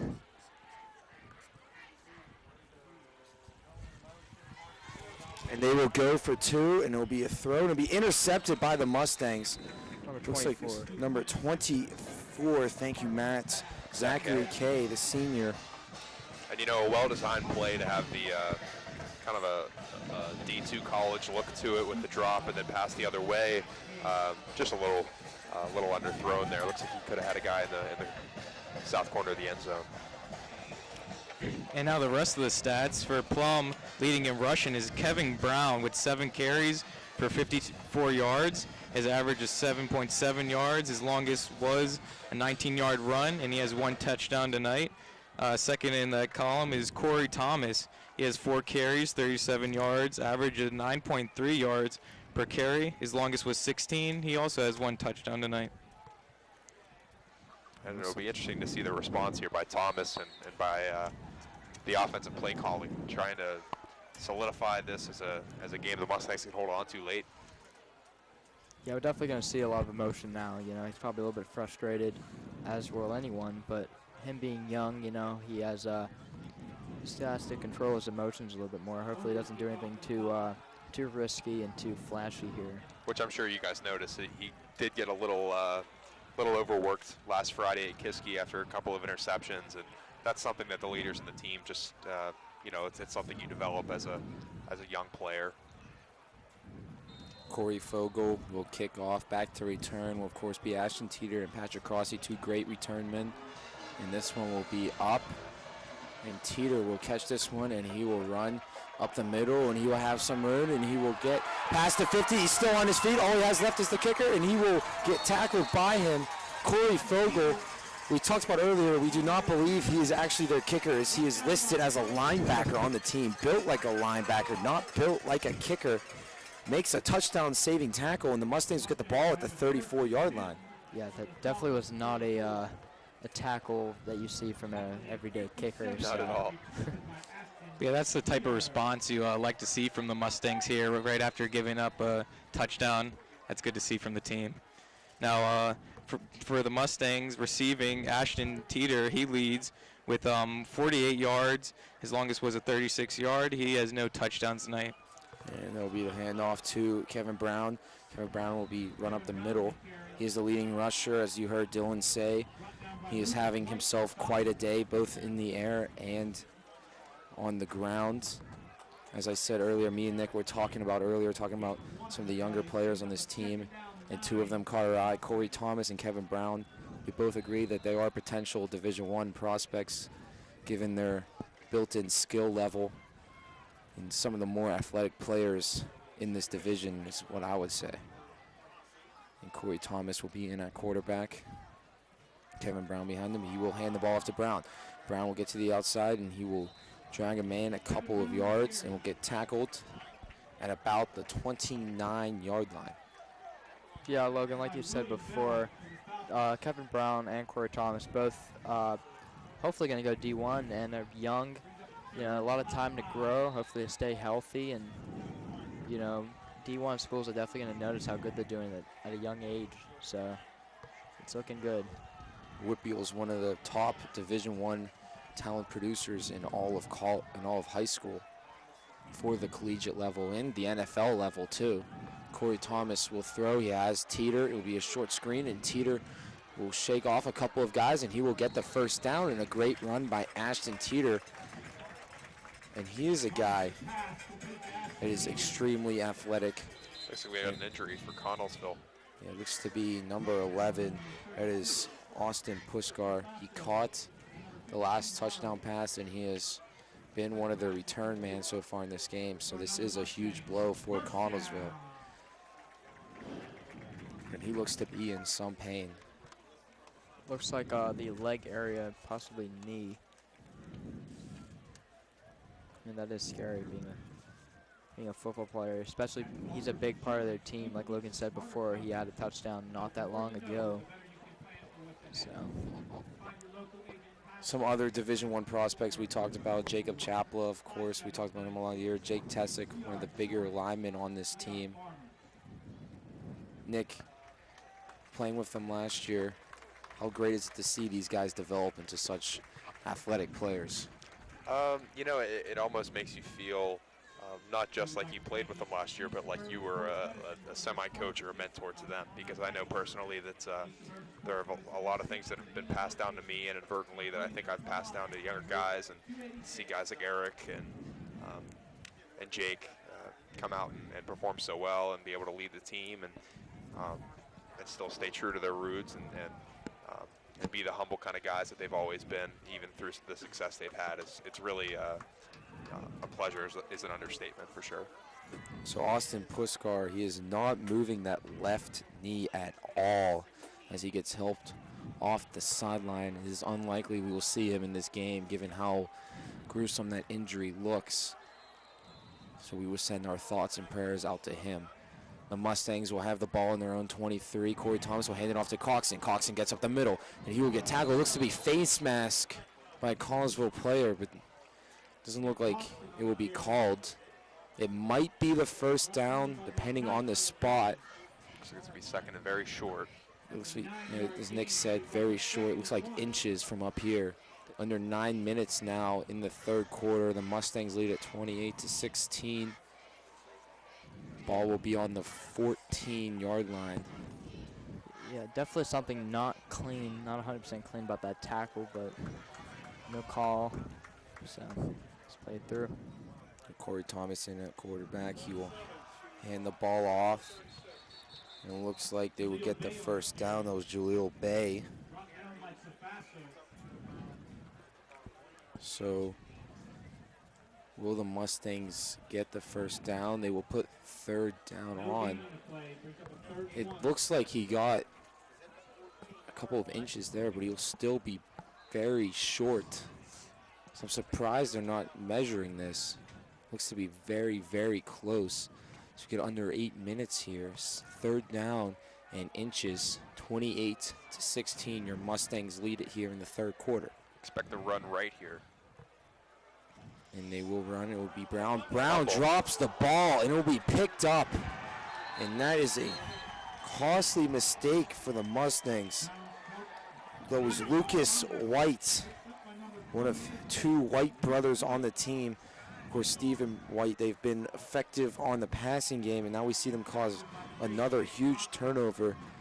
In the past two offensive drives for the Mustangs, we've seen costly mistakes that might put Connellsville back in this game. Of course, the Mustangs still lead it by 12 with 7:46 remaining in the third quarter, and Connellsville will start this drive on the 26-yard line. And he will pitch it to outside. That is number 4, Brandon Hone, who will lose about 4. And that's an important play to start off the drive. Zach Nolan, really nice job setting the edge on the outside and able to get a little momentum back on the side of the Mustangs. It just seemed to be a little bit flat right now. Maybe a little bit surprised by that first play interception. They're just going to have to get a little bit of energy back on that sideline. Yeah, mostly put that out of their mind right now. Focus going forward. There's still a lot of football to be played. Yeah, this is the time where the Mustangs really need to bear down. This could be, a big drive of the game. So The handoff goes to Dylan Hone, who will get maybe back to where it'll be third down and 8. Actually, looks like it'll be third down and 7. A little bit of a generous spot. It'll be a 6-yard carry. It's under 7 minutes now. Ball on 29-yard line. That tackle was credited to Dylan Whiteman of the Mustangs. So. And he has had a year. Yes, sir. Seems like one of the big players in every game defensively. And a great play by Connellsville, but it will get maybe a yard as Dylan Harshman handed the ball off to number 24, Stephen White, who then handed the ball off to Brandon Hone. That's something we will see later. Similar stuff with McKeesport's triple option. So they do a lot of tricky plays like that. This time it will not work for McKeesport. They will get 2 yards. It'll be fourth down and 5. Under 6 minutes remaining in the third quarter. The Mustangs defense came up big here, and now it looks like they will get the ball back with Patrick Crosby to return and Corey Fogel to kick off.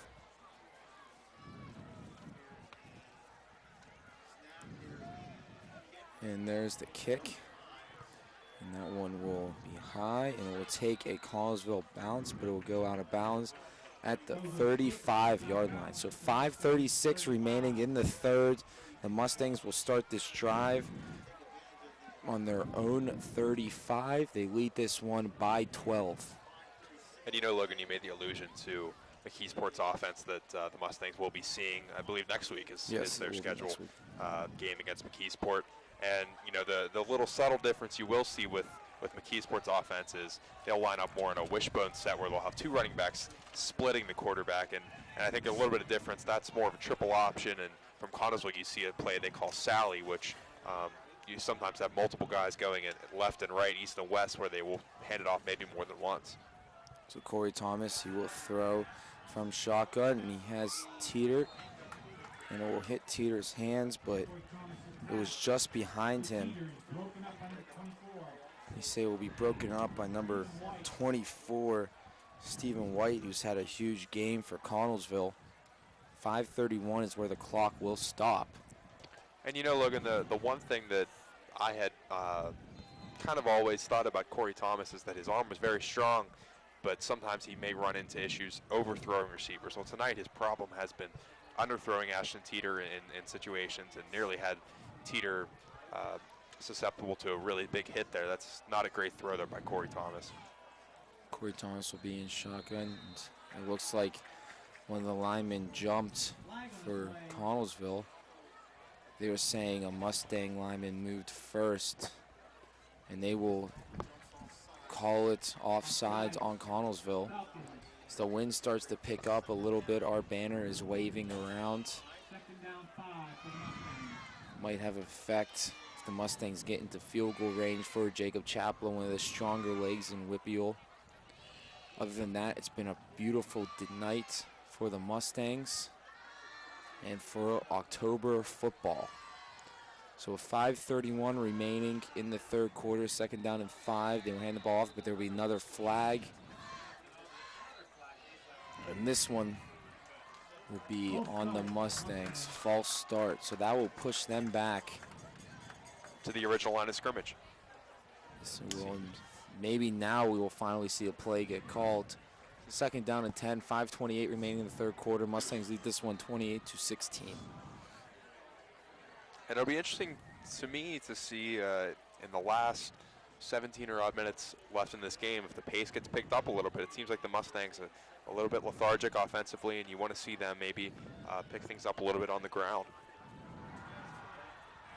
Corey Thomas will throw. He throws a deep one to Ashton Teeter. Teeter stretches out and makes a great catch. What a throw. What a catch. What a play. Ball will be at the 20. 5:18 remaining in the third quarter. We up here in the booth are clapping our hands. The wind is moving our sign around, slamming the door open, and now the Mustangs are slamming our fists onto the table as we are ecstatic with a great play by Corey Thomas to Ashton Teeter. Yeah, Ashton Got Teeter. the point across there. Yeah, Teeter, though, when he gets in that open field, man, he can run. He can, it's tough catching him. Good play by the defense to catch him on that one. And you hand the ball to Coxon. Coxon will run out to the right, and he will get the 18, and looks like to be a flag. Looks like it might be a personal foul on the Mustangs as number 57 for Connellsville came up saying he was stepped on. It was Todd Brothers II, and yes, it will be on the Mustangs.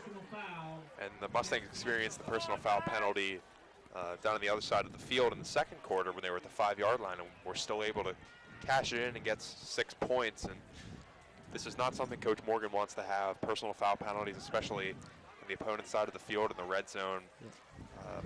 Definitely what could be a crucial mistake for the Mustangs if this ends up costing them. Yeah, I think the personal penalties have been pretty equal for both sides, I'd say. Connellsville maybe a little bit more. But, yeah, that's big. So the Mustangs will take the ball, their own 33, and he will hand it off to Coxon, and Coxon will run at the middle, and he will get inside the 20, and a great run by Nick Coxon, and that will put them at the 19-yard line.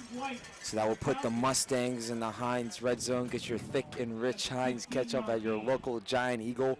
And with 4:26 remaining in the third quarter, the Mustangs are threatening. 3rd down and 4. Ball on the 14-yard line. So now get under 4 minutes here. We will see Corey Thomas under center. He will hand the ball off to Coxon. Coxon will run to the left, and he will get the first down. He will stay on his feet, and he's still moving, and he might have got the touchdown. Connellsville saying they stopped him. No, it looks like he fumbled. Connellsville players are saying they have the ball. Plum saying they have it. I didn't see the ball come up loose here from the booth. They will signal Plum ball. Now up here in the booth, it did not Notice the fumble. They will spot the ball at the 1, so it'll be first down and goal on the 1-yard line. And Corey Thomas being one of the more athletic players, we could see a quarterback sneak here. Of course, they do have 4 very good running backs. All the question is on the Mustangs is who gets to be the lucky man that gets the touchdown. It will start out Thomas under center.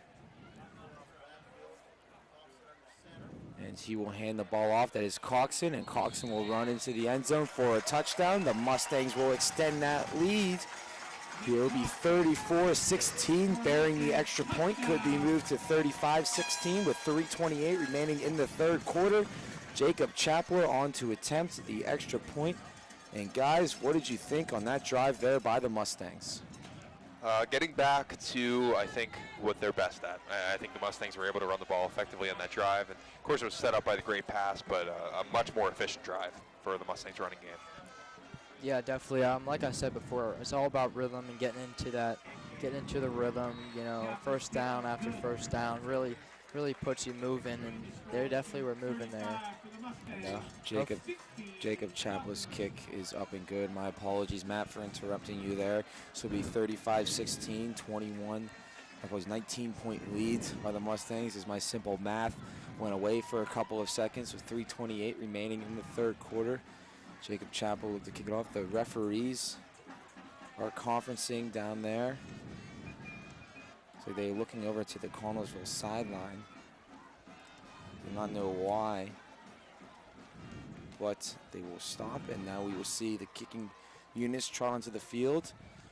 It'll be interesting too who replaces number 11 Austin Puskar, who's been one of the men returning for Connellsville. We saw him go out with a knee injury. His fate is unlikely to return in this game. It will be number 9 Ryan Isles, will be lined up with Braden Hone. Braden Hone will be playing on the side where Puskar was playing, as closer to us, as Ryan Isles moved onto Hone's previous side.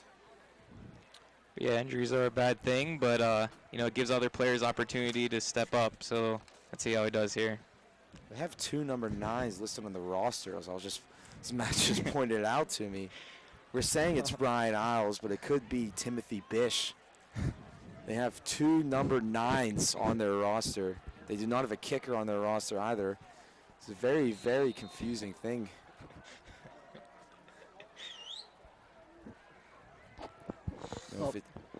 They both look the same too. Both 5'9", the one 160, the other 152. The only difference is one's a senior and one's a sophomore. It's probably the senior. And it will be Hone no matter what, though, as he will return it up the middle, and he has some legs, and he will get past the 20 and tackled at about the 25-yard line. Big block by number 9, whoever that is. Mystery number 9. So 3:21 remaining in the third quarter, 35-16. Your Mustangs leading us. If you're just joining us, like I said, your Mustangs are leading at 35-16. I am joined with me, my good friend Matt Bohinski, my good friend and one of my mentors, Nick Poporaki, and our intern Dylan Morello. And of course, Tyler Wilson is on camera right now. So we see a flag on the play. It's to be a late hit on a Connellsville player. Carry was number 24, Stephen White, knocked out of bounds by number 24, Zach Kay for the Mustangs. And there's a flag, and this one looks like it might push that back.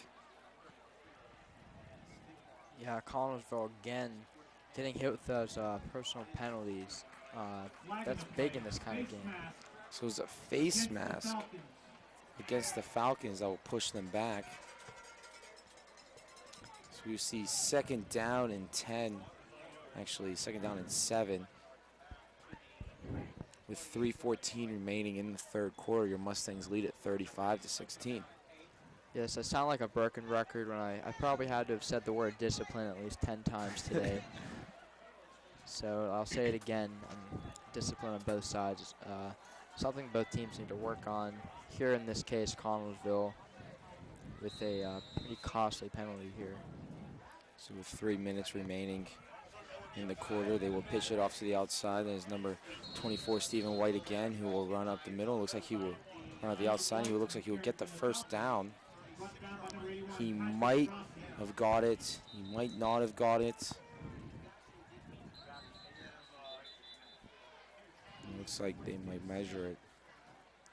Yeah, Mr. Lavares had a good point earlier in the game that Mustangs are not getting fooled too much in the backfield. They're definitely moving the ball a lot in the backfield, you know, a lot of options, a lot of play actions, but Mustangs are definitely doing a good job keeping the eye on the ball, eye on the ball carrier and catching up to him before he gets too far. So if we keep that up, I think this should be good.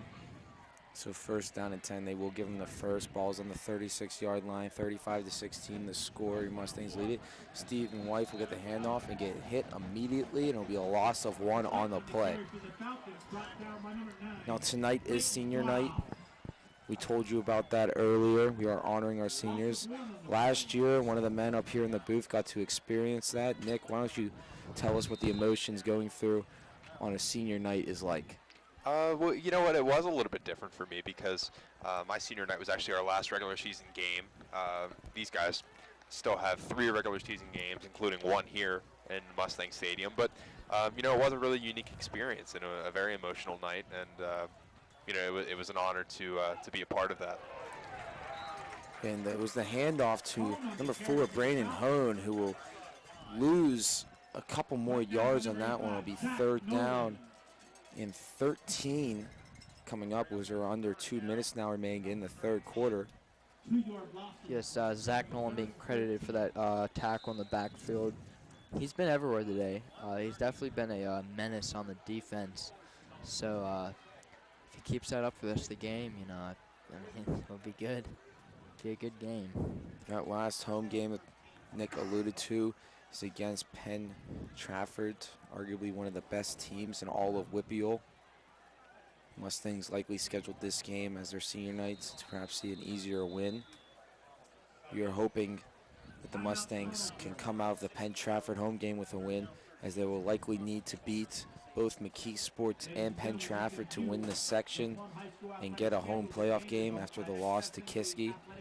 They will call a timeout here that will stop the clock at 1:06 in the third quarter. The Mustangs lead at 35-16. And I believe that's the last timeout for Connellsville, if I'm correct. So no timeouts left for both teams. So. Logan, you mentioned the importance of the 2 upcoming games at McKeesport and then at home against Penn Trafford. Those games are important for the Mustangs, and I know from personal experience, not only for just their playoff seeding, but the Mustangs know full well that those are the 2 teams that are really scaled up for playoff contention that the Mustangs need to match up against. And so it's very important for the psyche of the players. And they will throw, and then his number 14, Kyle Johnson, with the catch there, and that will get back some of the yardage, but it will still be 4th down and 3 coming up as we go now under 1 minute remaining in the first quarter. Zach K with another big tackle. He's also been everywhere. He had a interception on the 2-point conversion before. It's definitely being a good senior night for him.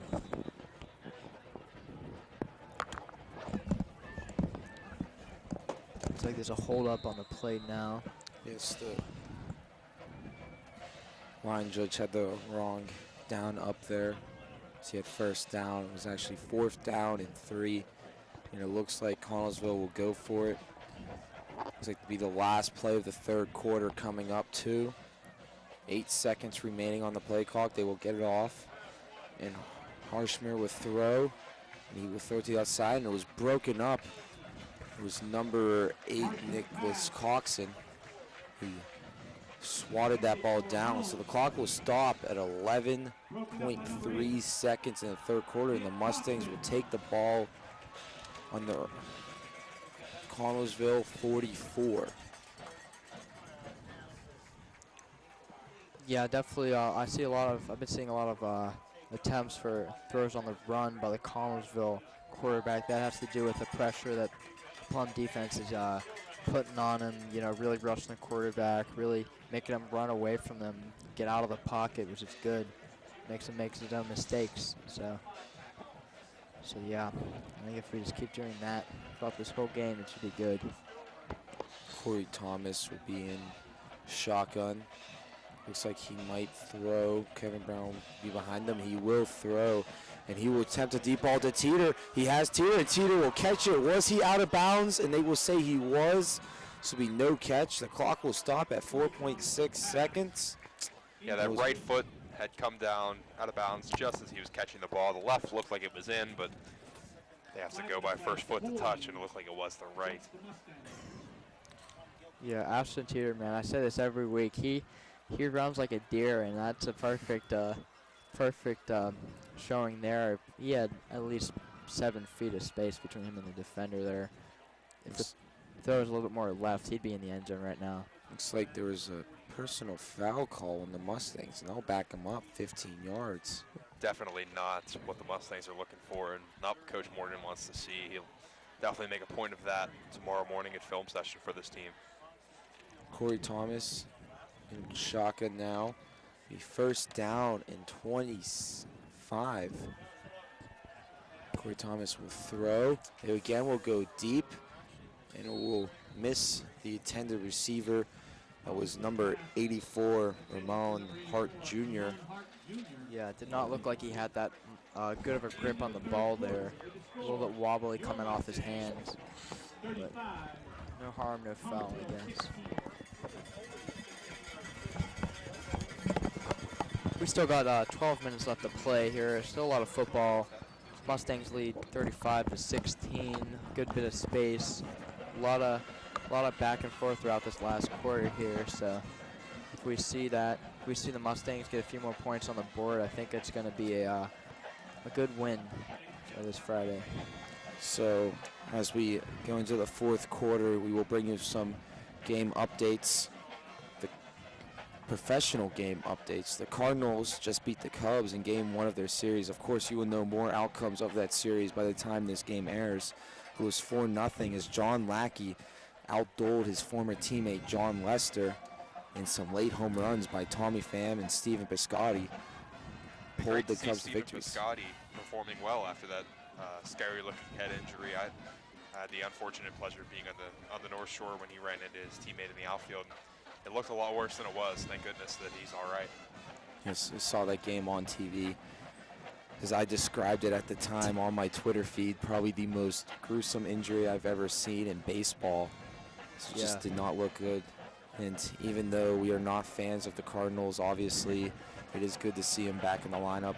And a fan of Stephen Piscotty as a player, fantastic young outfielder. One of the many great rookies to come up in baseball this year. Seemed like a lot of them. Of course, the Pirates will see a similar to that next year when 4 of their top 5 prospects are likely to make their debut.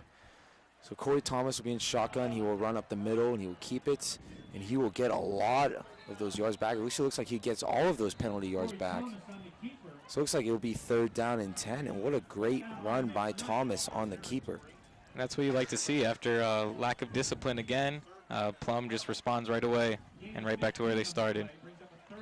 Another update is Martavis Bryant. He was looking to come back from his suspension today, but he's just been rolled out for Sunday's game. Nick, I didn't see the injury. Do you know what's wrong with him? I do not. So whatever is wrong with him, he will be out for tomorrow. Monday night. Monday night, my apologies.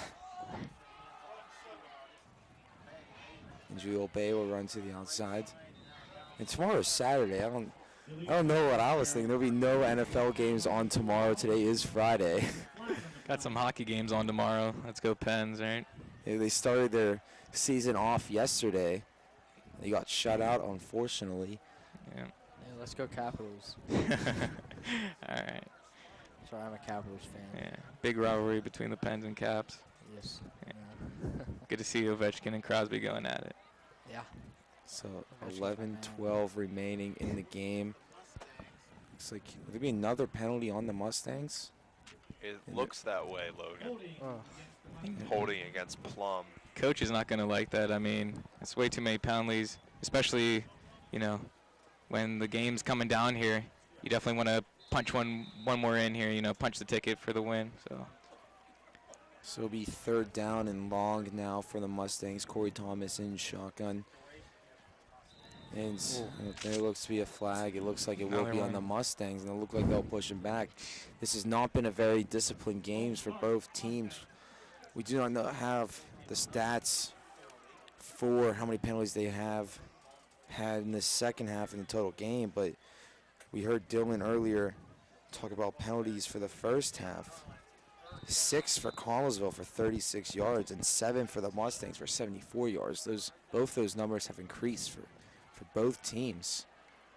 This has just not been a very disciplined game. It hasn't been pretty, but it looks as though the Mustangs have quite a good chance here to come out on top, up by 19 with about 10 minutes remaining.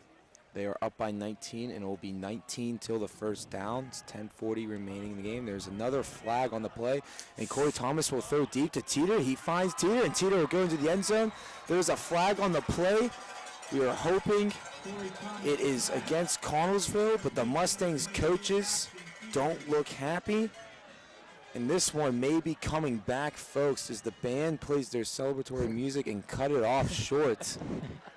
As it looks like a touchdown, but it looks like the flag might put this one back as they are taking the points off the scoreboard. Logan, what happened was the freshman Roman Hart Jr. that you alluded to earlier, that you mentioned earlier, excuse me, he came out of the field a little bit late into the huddle and lined up off the ball and should have been on the ball. And the Mustangs didn't have enough players lined up on the line of scrimmage, and that leads to a 5-yard penalty and a negated touchdown, unfortunately, for Plum. So that will be 3rd down and 24. Ball will be on the 42, Mustangs 42, I might add. With 10:32 remaining in the game, the Mustangs lead this one 35-16. They're trying to put this one away. And there's another flag, and it looks again to be on the Mustangs. And these are just lazy penalties, not even in the thick of the game. Just mental errors pretty much on the Mustangs here. Yeah, and I'm hearing a lot of yelling from the Mustangs crowd, as they should be, from this really, like you said, Dylan, lazy penalties that can be avoided really easy. So in a game where it feels like a blowout, these lazy penalties are tough to avoid by either team. It's 3rd down and 29 now. The ball in the Mustang 37. The first down all the way on the Connellsville side. The Mustangs lead this one 35-16 with 10:32 remaining in the 4th. No flags. Corey Thomas will throw. He finds Teeter, and Teeter will get hit immediately. And now we'll lighten up the Connellsville sideline. So now we will see the Mustangs punt unit come onto the field. And this is a huge defensive possession for the Mustangs, as if they can hold them here, it might be over for Connellsville. And we shouldn't forget about the fact that a few penalties ago, the pass by Thomas to Teeter was a touchdown. And that's a big 6 points to take off the board, especially if Connellsville can come back here and put some points on themselves. So Jacob Chaplin will punt it. It will take a Mustang bounce. It will go inside the 20. Looks to be at the 19.5-yard line. Maybe they'll spot it at the 20. They say it's close enough to the 20, so we'll spot it at the 20.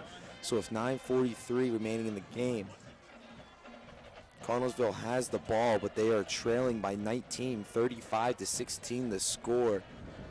As we hear Vader's March being played by the Connellsville band, they are hoping that can perhaps inspire this team to get a touchdown and put them back in this game. And this is where the Mustangs have to bear down. No mental errors here.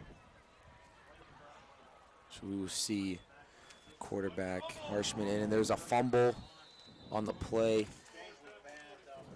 Harshman recovered it.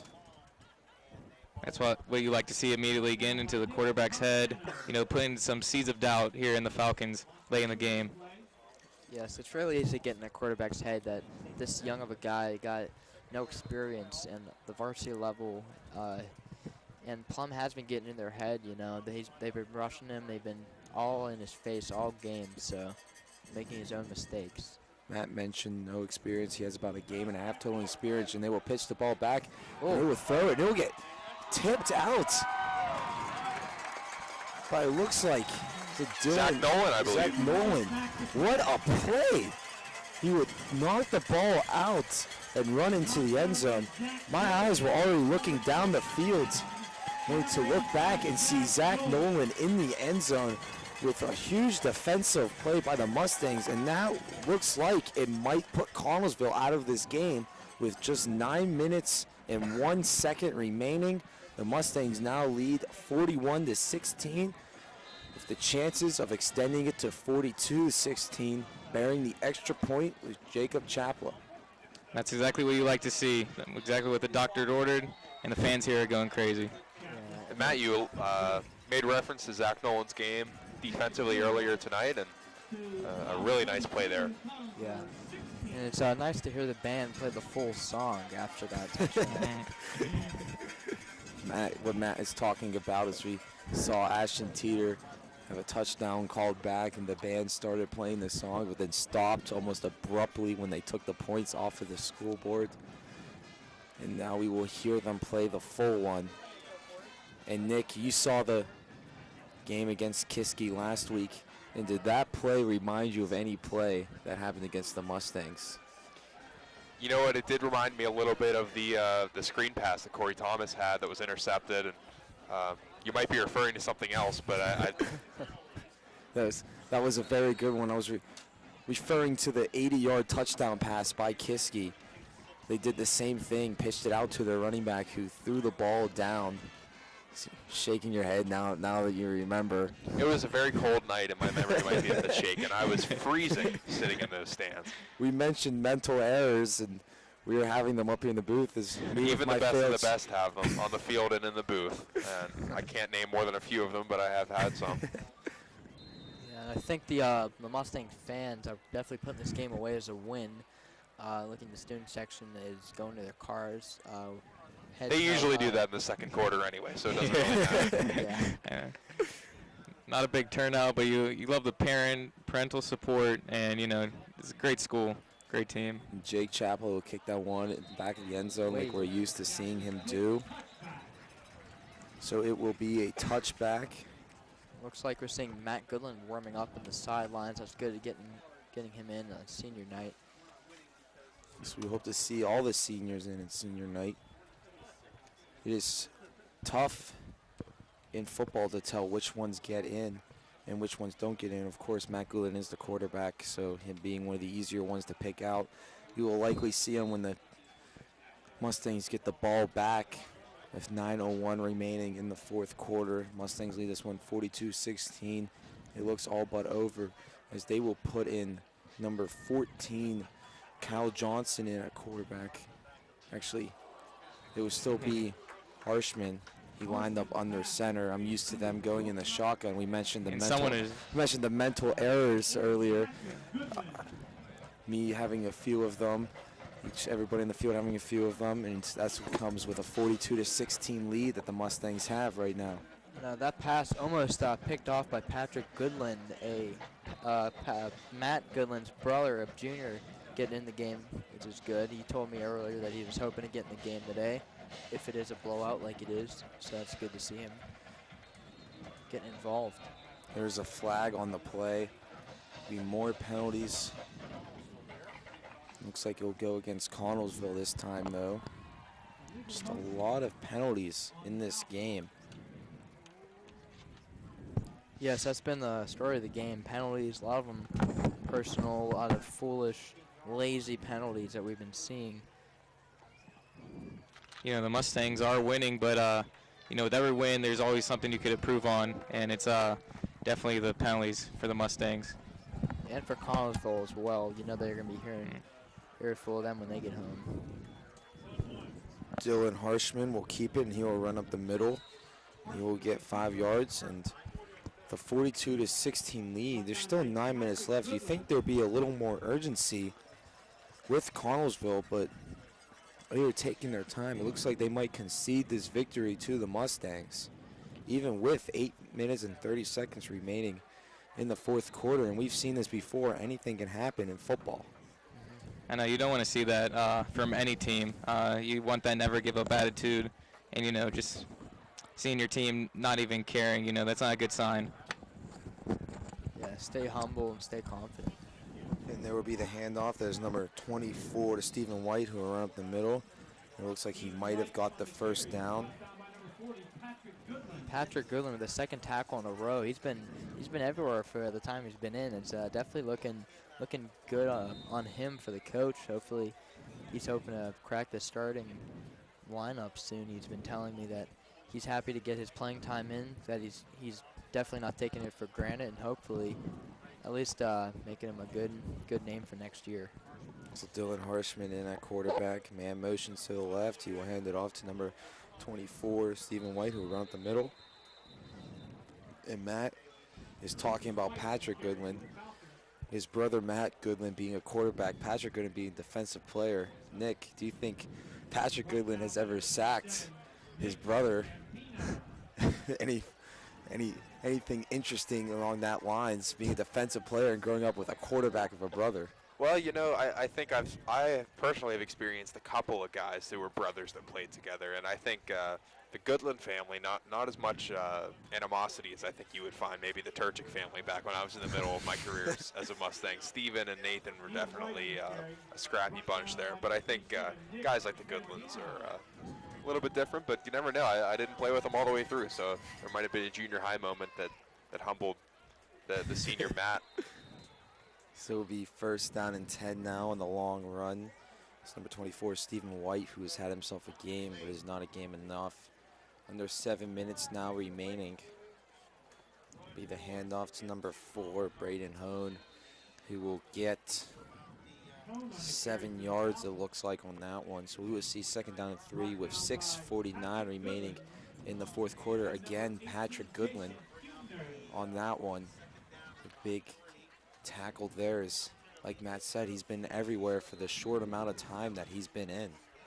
Yeah, and also I heard the name Jason Huberry, senior, getting his time in for the senior night, which is always good. So.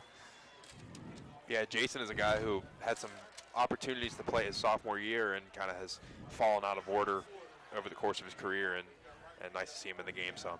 And the run to White, he will run to the outside, and he will run up the middle now, and he will get a nice run to the 25-yard line. What a run by Stephen White, one of the more athletic players on their team. 6:10 is where the clock will be at as the chains keep on moving for Connellsville, and they are threatening to score now just outside their own red zone. Chris Erford running off the field. He will not get off. It looks like being timeout called by the Mustangs as Chris Erford late to get off there. Almost a flag. Clock will stop at 6 minutes and 3 seconds left in the game. The Mustangs lead this one 42-16. And the student section consists of about 5 people, so still showing. Still some neon in there. Yeah, they bleed purple and gold, and that's what we like to see. Yeah. Well, it's been a great day for the student section as they got to see the marching band seniors a lot earlier before this one, before the teams were even out practicing, and then they got to see the cheerleaders seniors before the wishing the Mustang football team seniors luck. And now that this game looks all but over, a lot of them have cleared out. 6 minutes, 3 seconds remaining in the fourth quarter. Mustangs lead this one 42-13. Fans starting to clear out as we've been talking about. Neon night still bright over there. So you see a handoff. There's number 4, Hone, who will run the outside. Looks like he's going to get in the end zone, and yes, he will. He will get in the end zone. That will put at least 6 up with 5:54 remaining in the fourth quarter. Connellsville will get another touchdown. And it was Hone on the run to the outside, their leading rusher of this game. So it'll be 42-22, likely 23, as we see Fogel come out to attempt the extra point.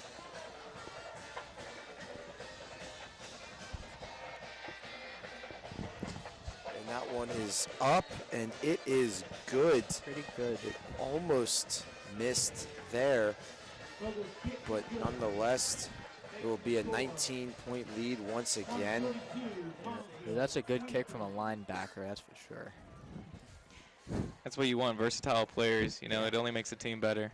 Yeah, definitely. He's been, we see a few tackles from him, the kicker making some big hits, which is uncommon usually, but yeah, definitely versatile. Yeah. Definitely a sight to see. Yeah, I believe it was Sunday for the Mustangs, Dakota Sunday, who returned it and just got, for lack of a better term, laid out by the Connellsville kicker. He's listed as a linebacker, as we mentioned earlier, and he is not built like a kicker at all. But he has been kicking very good, besides that one low punt that hit his own player. And the Mustangs were able to get the ball back and ended up getting a touchdown on.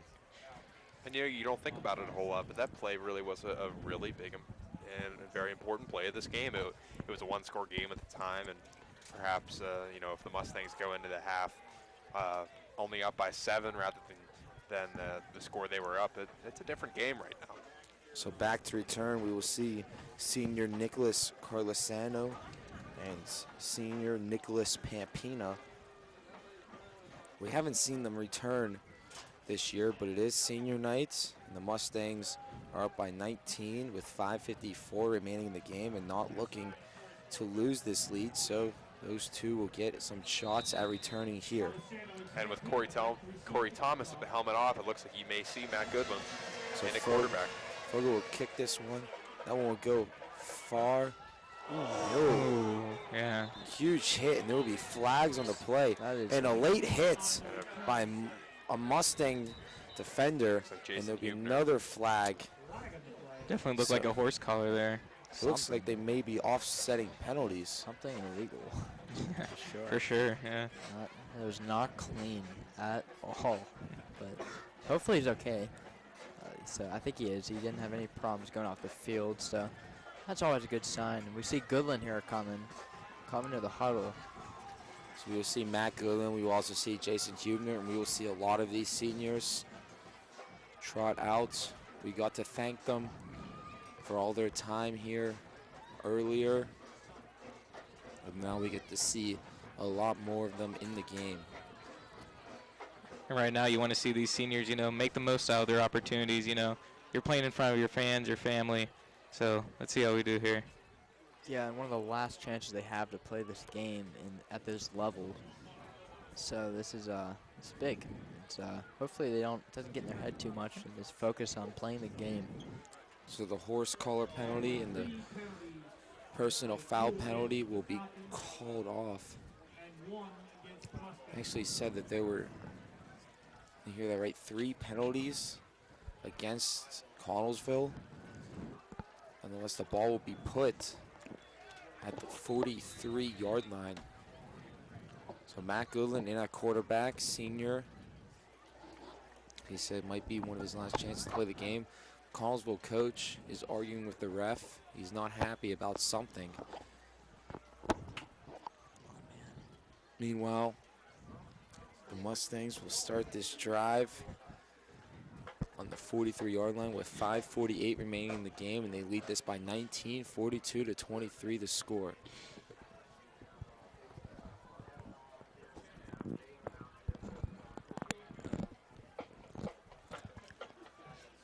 there's definitely a hold up though on the play.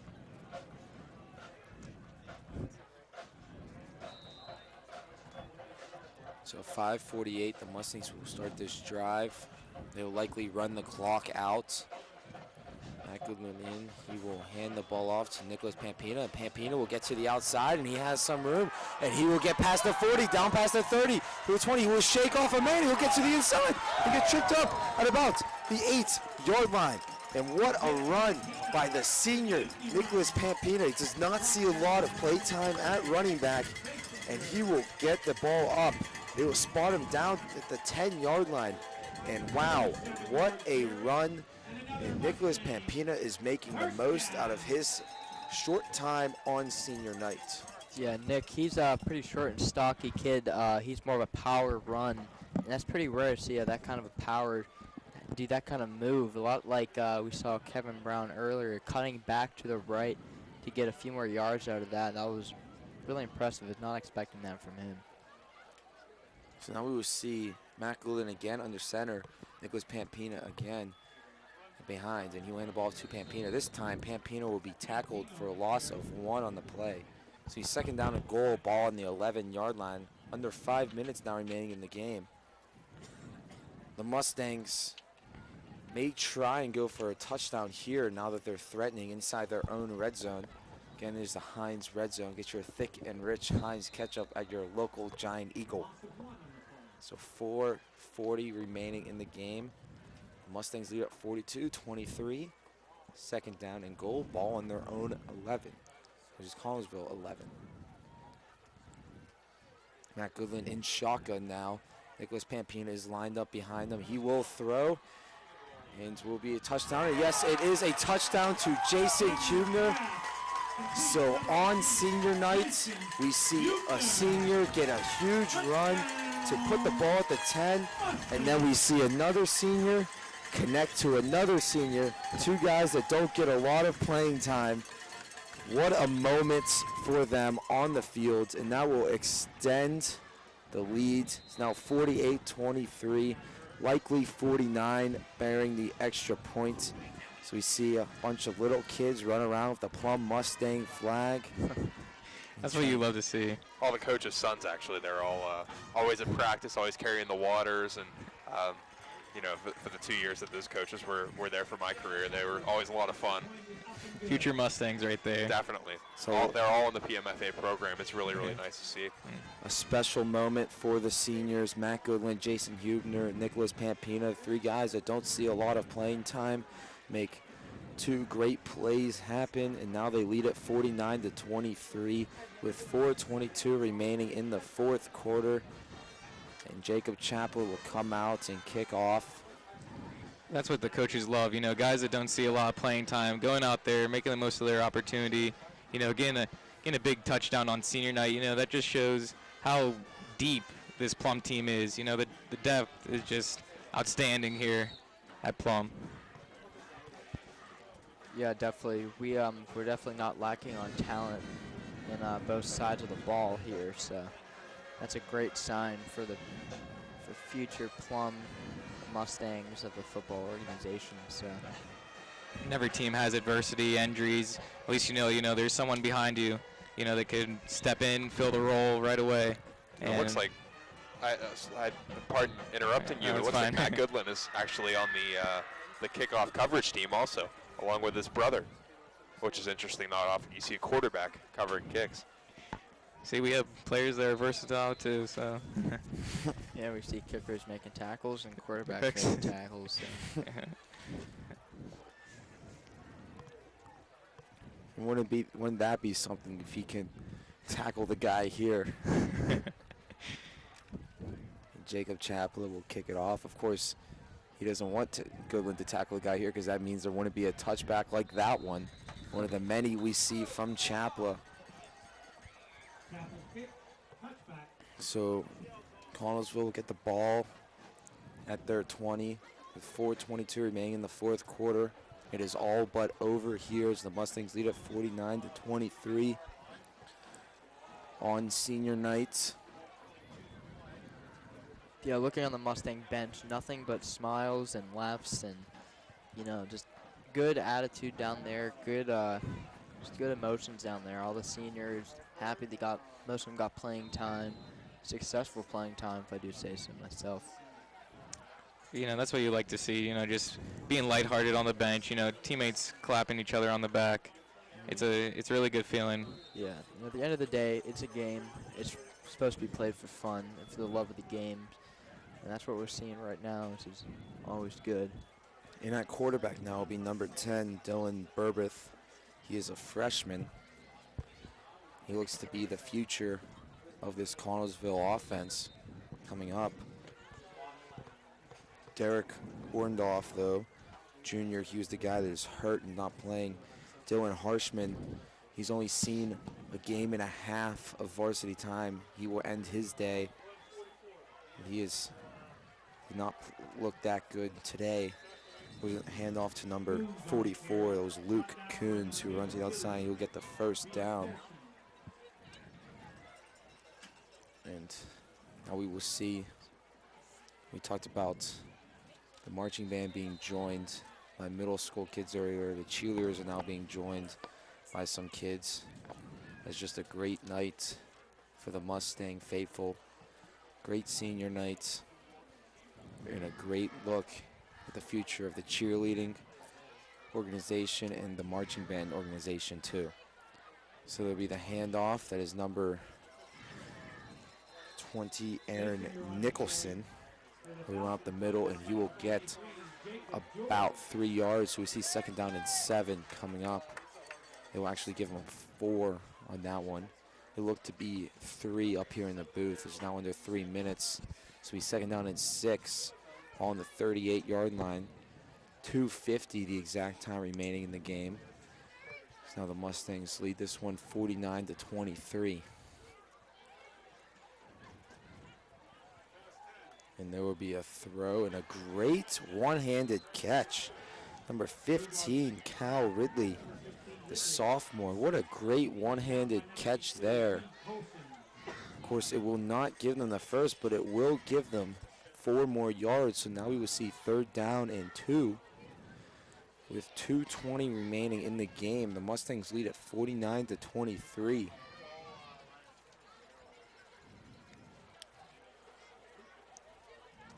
So Dylan Burbith in at quarterback now. He will hand the ball off. That is number 26, Shane Coons, who will get hit almost immediately.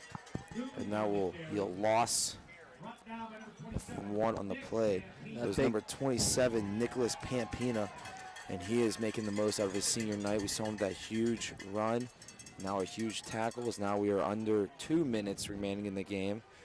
We likely see him get the ball a couple of times on offense. The Mustangs look to run the clock out once soon as they get it back.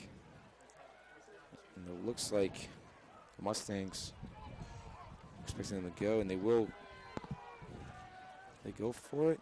They have their punter out. The Mustangs are playing like they would go for it. They do not have a guy returning. And it will be a short kick, and that will just keep bouncing all the way to the 13-yard line. So the Mustangs didn't have anyone back to return as they went to the block. And now we will see them take the ball at their own 13-yard line with 1:06 remaining in the game. They are leading 4:06. So 49-23. My mind was still on the clock there. We've talked about mental errors, and I keep pointing my own out. As it is a blowout, these things do tend to happen all around the field.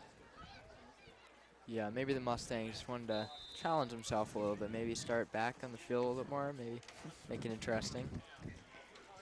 So they will.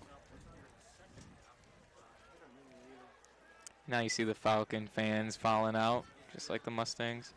But they're going home and with a little bit of sorrow, and we have joy in our heart tonight. So yeah, yes we do. Nicholas Pampino will get the carry. He will get about 8 on that one, so we will see second down and 2 as the clock keeps on ticking, approaching 45 seconds now remaining in the game. And I don't think they might try to squeeze in one more play here. Well, the play clock is at 20 seconds, the game clock at 38 seconds. So it's likely that they get another play before ending the game. That's a good point. mental mistakes. That's the story of the day. Matt Goodland in at quarterback, and he will hand it off to Pampina, and Pampina will stay on his feet, and he will run up the sideline, and he will do a nice spin move, but he will get nothing, and that looks like it will be the end of this one. I think so. As the clock ticks out, 5 seconds, 4 seconds, 3 seconds, and that is the end of the game. Your final score in this one, Mustangs lead at 49-23. Guys, your thoughts on the game? I will start with you, Matt Bohinski. Well, like I said before, they obviously put that last loss out of their heads, which is good.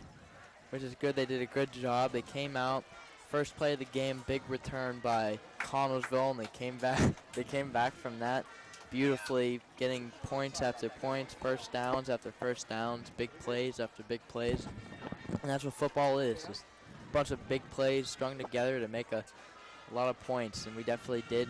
We're going to send Connellsville home here with a loss, and we're going to go home with a win on this beautiful Friday that we got this October. Your thoughts? Yeah, well, on senior night, we definitely came out to play here. Everybody came together, really good overall play by everybody on the field, even players who don't, get a lot of playing time. Definitely enjoyed watching it here. I know the fans did as well. The story of the game, as Matt was saying, it was mental errors. Every team has to work on stuff, as the season progresses. Nobody's perfect. But I love just the response coming off a loss last week. So, Nick, your thoughts? It was a good performance again by the Mustangs, and I think those guys said everything there is to say. So I want to thank you guys for having me again, and let's go Mustangs. So the Mustangs will move to 5-1 overall, 4-1 in conference play. They are now 316, 383, and 27 all time. Connellsville will fall to 1-4 in the conference, 1-5 overall, and 529, 502, and 59. Their all-time records. Thank you for joining us tonight. I'm Logan Carney. With me, of course, was Matt Bohinski, Mr. Todd LaVarse, Nick Pop Rocky joined us, Tyler Wilson, Dylan Fantone, and our intern, Dylan Morello. I hope you all have a wonderful night. Thank you for joining us. Your final score in this one, Mustangs 49, Connellsville 23.